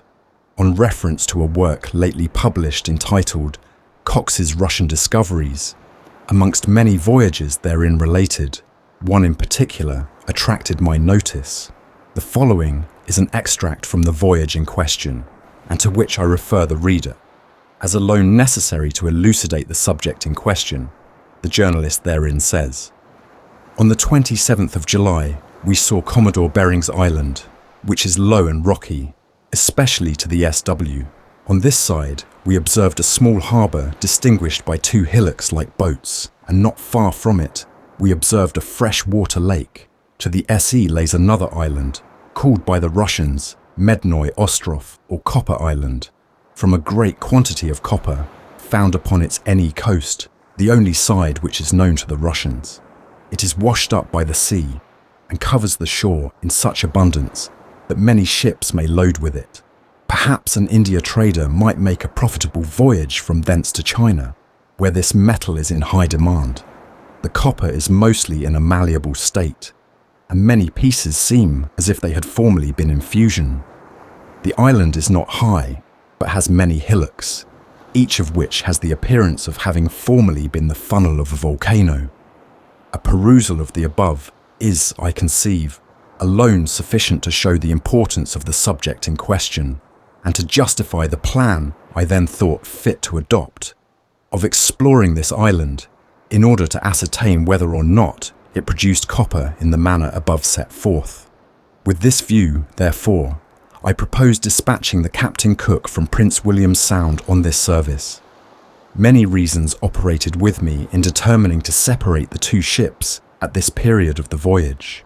In the first place, by this arrangement of separating the two ships, the experiment would, I conceived, in sailing direct to China, probably arrive there a month before the Captain Cook, in which case I judged that I should in that interim have time sufficient to ensure the means requisite to discharge the large sum, which, at the conclusion of the voyage, became due to each ship on account of wages. I conceived I should further be enabled so to arrange my plans of sale as to have no future cause of regret for any premature bargain which any pressing calls for cash might otherwise occasion me to make, and of which necessities the Chinese would doubtless avail themselves in their transactions with me. By this arrangement from the produce of the sales, I thought, I should be enabled to judge whether the profits arising therefrom would justify my undertaking a second voyage, on the same extensive scale of expense as that already incurred, and if so, by an early arrival in China, I should thereby have the advantage of providing from the Indiaman the several articles of stores and provisions, which both vessels would of course require. On the other hand, if I had found it necessary to retrench on the present establishment by the dismissal of the Captain Cook from the service, I should further have leisure to provide against the casualty of sending her empty to India by procuring a cargo for her, either on account of the concerned or on freight, as at the time might appear to be the most advantageous. These considerations alone weighed with me, in determining thus to separate the captain cook and experiment, and I trust the reasons I have given for this measure will justify the propriety of my conduct on this occasion. In consequence of this new arrangement, it became, I conceived, necessary to dispatch the captain cook with all convenient expedition, as it was to be feared that her detention on the coast might hereafter subject her to much bad weather in executing the service on which she was ordered to proceed. Having now completed her wood and water, and being otherwise ready to put to sea, I therefore wrote the following letter to Captain Lorry, to Captain Henry Lorry, commander of the Captain Cook. Sir, I have judged it for the advantage of the concern that you should proceed with all possible expedition from hence to an island, called by the Russians Madanoy Ostrov or Copper Island. This letter is accompanied by a work which has for title Cox's Russian Discoveries. On a reference to this book, Appendix number 1, page 251, you will observe from the perusal of an extract of a voyage performed by Captain Krenitson and Lieutenant Levashev that they touched at Copper Island, which in the map of their voyage is laid down in about 54 degrees 40 N latitude and in longitude 182 degrees 30 E. This island is said to abound in copper ore, with which they report that several ships might be loaded by taking it immediately from the beach, on which they conjecture it has been thrown up by the sea. It is my express desire that the truth of this account may be clearly ascertained before the return of the Captain Cook to China, that is to say, if the state of the weather and a sufficiency of stores and provisions will permit of your effecting this desirable service. To this end, therefore, you will be pleased to direct your attention and survey every part of the shores of Copper Island with the strictest care, especially its southwest coast, which is said to be unknown to the Russians. In making your researches for the copper, I would advise you to examine more than merely the surface, and would recommend it to you to dig here and there a foot or two underground. As the copper is said to be found on the shores, it is not improbable, but that winds and storms may bury it from the view of the naked eye, and that it is nevertheless very accessible. Should your researches prove fortunate, you will, in that case, use the most expeditious means of taking on board your ship as large a quantity of the copper as may in your judgment be consistent with the safety of the ship, and you will then, with all possible dispatch, sail direct for Macau. In the event of success, and in case of my not being in China before your arrival, you will then deliver the enclosed letter to Mr. Horbach, agent for the concern, and in junction with him, you will take such measures as appear necessary in order to enable you to make a second voyage to Copper Island with all possible expedition, and at the same time, you must exert every means to procure as much tonnage, in addition to the Captain Cook, as you think may be employed to advantage on this service. I have nothing further to add but trust to your discretion in deviating from these instructions, which are to be considered only as an outline, and to be varied as circumstances, aided by your judgment, may direct. I remain, sir, your obedient friend and humble servant, signed James Strange, Prince William Sound, the 9th of September, 1786. Many days had now elapsed since I had purchased a single skin, nor had our ships even been visited by any of the natives for the last 4 days. This therefore discouraged me from continuing any longer in Prince William Sound, and I judged that the remaining period of this month would be more advantageously employed in examining some part of the coast to the southward, and which we had hitherto been prevented from exploring in our passage from Nootka. With this intention, I therefore ordered the experiment to be in readiness to put to sea, at the same time with the Captain Cook, and accordingly, being now thoroughly refitted, both vessels got under way on the 14th of September. So short was our stay, and so momentary was our intercourse with the inhabitants of this sound, that little or nothing can be said of them, in addition to what is already made public in Captain Cook's account of them.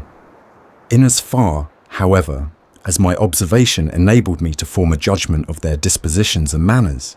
It inclined me to consider those of them we saw very differently from what they appeared to be in their transactions on board the Resolution and Discovery, from a perusal of which it is natural to conclude them a bold, enterprising race. In their intercourse with us, they appeared to be in every respect the reverse of this, being timid and shy of us to a great degree. It was no uncommon thing for me to traffic with such as visited the ships for the first time through the medium of a second person who acted as agent, the stranger in the meantime keeping at a considerable distance from the ships. This I found to be more frequently the case when the party had the appearance of being a man of distinction. After 2 or 3 visits to the ships, some of them, however, got so far the better of this mistrust of us as to venture alongside, but never did they so entirely shake it off as to accept at any time the invitations I gave some of the better sort of them to come on board. I found them universally less skilled in the art of trafficking than our friends at Nootka, who were as thoroughly versed in all the little frauds usually practiced to allure and deceive as if they had had the experience of a century's intercourse with us. In the last excursion which the long boat made to the northward of the Sound, our people, at a distance of 30 or 40 miles, met with 2 deserted villages, which contained from 10 to 12 houses each. These they found to be not only infinitely better constructed, so as to exclude the inclemency of the climate, but also much more neatly finished than those at Nootka. The inhabitants of this Sound, to judge from what we saw of them, appear to be a much more ingenious race than those to the southward, excelling them greatly in works of art, not only in regard to execution, but also in point of variety. In the article of dress, they appear to be well provided, having very comfortable garments of fur, and likewise a most excellent substitute for our thickest and warmest bath rugs.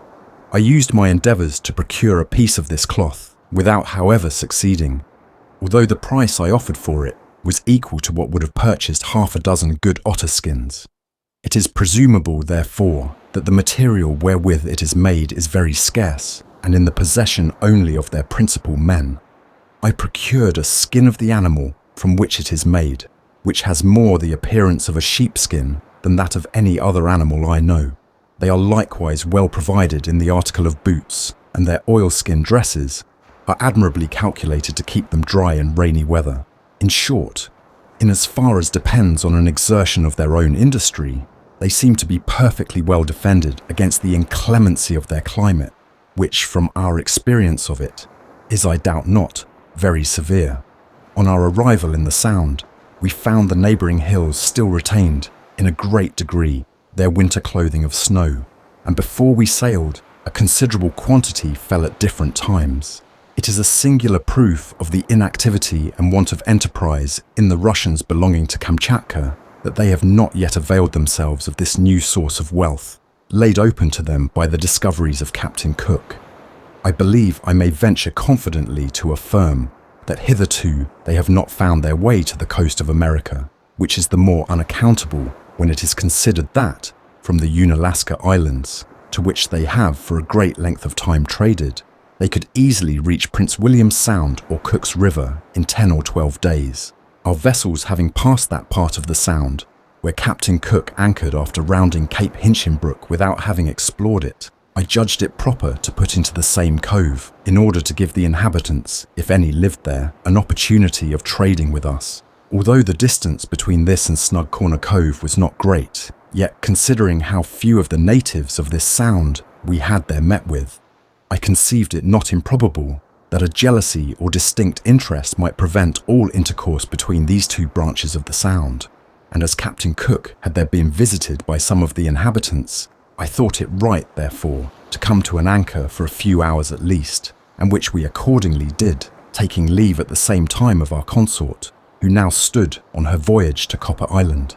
As soon as the experiment was secured, I went on shore in the longboat, but to my mortification found not the vestige of a trace, whereby to suppose that part of the Sound had been recently visited. The boat now stood up the Sound to a second and a third cove, without, however, being more successful in our researches. This was little encouragement for me to continue here any longer, and as I apprehended the approaching equinox, I therefore wished for a preferable berth to our present one, or, if that was not easily to be met with, it was proper in that case that our station on the coast should be such at least as to afford us sea room, in order to enable us to weather out such gales as at that period of the year we might reasonably expect to encounter. With this view, therefore, I ordered the experiment to get underway on the 16th in the morning, purposing to make the land in about 57 degrees 00 north. Towards noon, our bearings and distances were as follows: Cape Hinchinbrook, N, the SE point of the first bay, NW, the NW point of the same bay, NW by N, the group of small islands in the middle of the bay, N, by W, 1/2 N, the NE point of Montague Island, W by N, the southernmost point of it in view S, by W, the rock which we discovered and which we named the Surprise, laying about mid-channel S, 1/2 E, distant nearly 3 miles. We took our departure from Cape Hinchinbrook as it bore at noon, allowing its latitude to be 60 degrees 70 N and longitude 213 degrees 16 east from Greenwich. It was fortunate for the safety of the experiment that we left the cove at the time we did, for it came on to blow with such increasing violence before night that I question much if all the anchors of the ship would have been sufficient to prevent her going on shore. The gale lasted almost without intermission for 3 days and 3 nights, in which time the ship laboured exceedingly. During the continuance of the gale, our alarms were considerably excited on sounding the well and finding no less than 4.5 feet of water in the hold. We were apprehensive that the repairs she had undergone at Borneo, in consequence of the damage there sustained, had now failed, which, had the fact been so, of course would have obliged us to make the coast with all possible dispatch in order to heave down. Full of these alarming apprehensions, all hands were summoned to the pumps. We soon found to our great comfort that the leak, if there was one, was easily to be kept under. This, however, was not to be done without keeping the pumps constantly going, the violence of the gale being now considerably abated and the swell of the sea much fallen. We therefore availed ourselves of this favourable occasion of overhauling in some degree the hold, in order, if possible, to find out the leak. On a strict examination of the hold, no appearance of a leak was to be found there, by which we could in any way account for the great quantity of water therein contained. Our apprehensions were at length removed on perceiving the seams about the head of the ship to be very open indeed, and that they admitted a considerable quantity of water, more especially when there was a head sea, and which in the late gale had been very much the case. During the first night of the gale, the officer of the middle watch had neglected to order the tarpaulins of the fore-hatchway to be secured, by which means many tons of water were thus shipped, the knowledge of which removed altogether the fears we entertained for the safety of the vessel. As soon as the storm abated, and that the swell of the sea had fallen, we caulked in the best manner we could about the head of the ship, and reduced the leaks so considerably as to make it unnecessary to work the pumps more often than 3 or 4 times a day. We were now driven so far from the land that it would have required several days' beating to windward to have regained our station on the coast. I therefore reluctantly gave over all thoughts of continuing the voyage any longer and ordered the vessel's course to be shaped direct for China. I was the more confirmed in the necessity of this order from the circumstance of our having damaged, during the late gale, nearly 1/3 of the dry provisions, so that it became necessary to reduce very considerably the ship's allowance of biscuit and flour. Another reason which operated no less forcefully with me in coming to this determination was that several of the seamen were falling down with the scurvy, to alleviate which I had no one of the several requisites necessary. And as from the absence of the surgeons, the care of the health of the ship's company now devolved on me, I therefore considered that any delay which originated with me, and to which the death of any man might be imputed, would involve me in blame, which no consideration of advantage however great, could justify. No part of the duty which devolved on me, as director of the voyage, was so exceedingly painful and troublesome as that of officiating as surgeon. It occupied a very considerable portion of my time, and occasioned me to pass many an hour very disagreeably. After having got a very considerable distance from the continent, we were so fortunate as to meet with very pleasant and fair gales, by which we made a rapid progress to the southward and westward of our course, and met with the trade wind so high as in 34° north. We now decreased our latitude daily until we got to about 23° north, in which parallel we ran down our longitude. No occurrence whatever happened during this part of our voyage, and although we kept a constant lookout for land, both by day and night, yet no appearance of its vicinity was observable during the whole of our returning track across the Pacific. On the 3rd of November, at 10 in the morning, we made the southernmost of the Sulphur Islands, discovered by Captain Cook, being then distant from it between 3 and 4 leagues. It resembles most exactly the form of a sugar loaf, and is apparently a very barren rock, whose base may be about 3 miles in diameter. Its conical figure, together with the very abrupt manner in which it rises from the sea, makes it in appearance higher than in reality I conceive it to be. Barren as its aspect was, it was my fixed intention, however, to have landed on it, if possible, with a view of procuring something of the vegetable kind, for the relief of my scorbutic patients, whose distressing situations I now most sincerely sympathized with. The evening previous to our making it was such as would have allowed a boat to land without any risk whatever, but the next morning was the direct reverse, and was so boisterous as to render the attempt altogether unadvisable, a strong northeast wind having arisen, and a very considerable sea setting us on the island. I was exceedingly disappointed in not being able to land, being very anxious for the means of relief which I flattered myself there was a chance of its affording to the sick, whose situations were in many instances truly alarming. It was therefore, on their account, a real concern to me to be obliged to forego my intentions of landing. But such was the state of the weather that it could not have been attempted with the safety of the boat. I was therefore under the painful necessity of abandoning all thoughts of it, and to hope that the then prosperous gale with which we were blessed would shortly bring us into port, and which event could alone save the lives of several very excellent seamen who were now in the last stage of scurvy. We now took a fresh departure from hence, allowing it, as in Captain Cook's it is laid down, to be in latitude 24 degrees 48 and in longitude 141 degrees 12 Tor. East.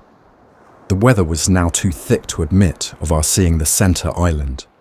Being at this time to the S of them all, and having an increasing gale at N east, we kept a very strict lookout for the pumice stone with which, in Captain Cook's voyage, the sea is said to be covered.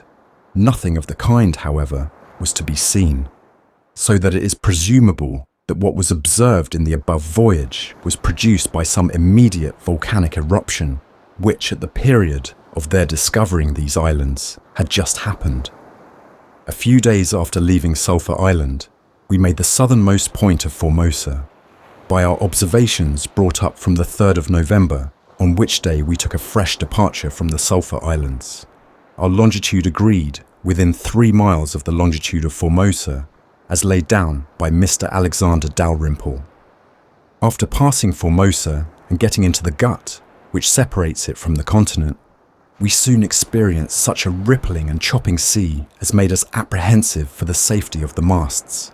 Our foretop mast was carried away by one of the many jerks which the vessel sustained on the occasion. 2 days after, we made the coast of China, and at one time we found ourselves encircled by at least 4,000 fishing boats. The number of men employed in these could not certainly be less than 20,000. I am informed that this fishery is so productive as to afford the means of sustenance to nearly 1 million of the inhabitants of China. One of the above boats came alongside of us, bringing with them many fine fish, and what was far more acceptable to me, a few oranges. These I immediately gave to 2 of the sick, whose death I expected each minute. The good effects of this fruit were almost instantaneous. Their speech, which was before almost extinct, returned, and their spirits, which were totally sunk, revived. They were, in short, saved by means of a dozen oranges, without which, notwithstanding we were within 48 hours' sail of Macau, they must inevitably have perished. One of the Chinese who came in this boat addressed us in very indifferent Portuguese, offering his services to me as a pilot for $170.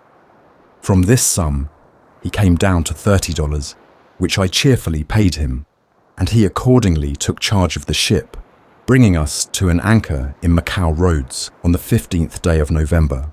Our consort, the Captain Cook, joined us in Macau harbour in the following month, having for 2 or 3 weeks' continuance opposed adverse gales and storms in their endeavours to make good their passage to Copper Island.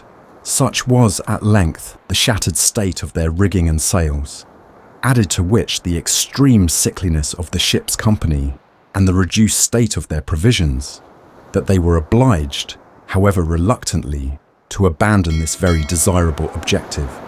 Thus ended our expedition, which, although it did not succeed to the extent expected, is nevertheless, in justice to the motives on which it was undertaken and the liberality with which it was supplied, certainly entitled to the approbation of the public in general.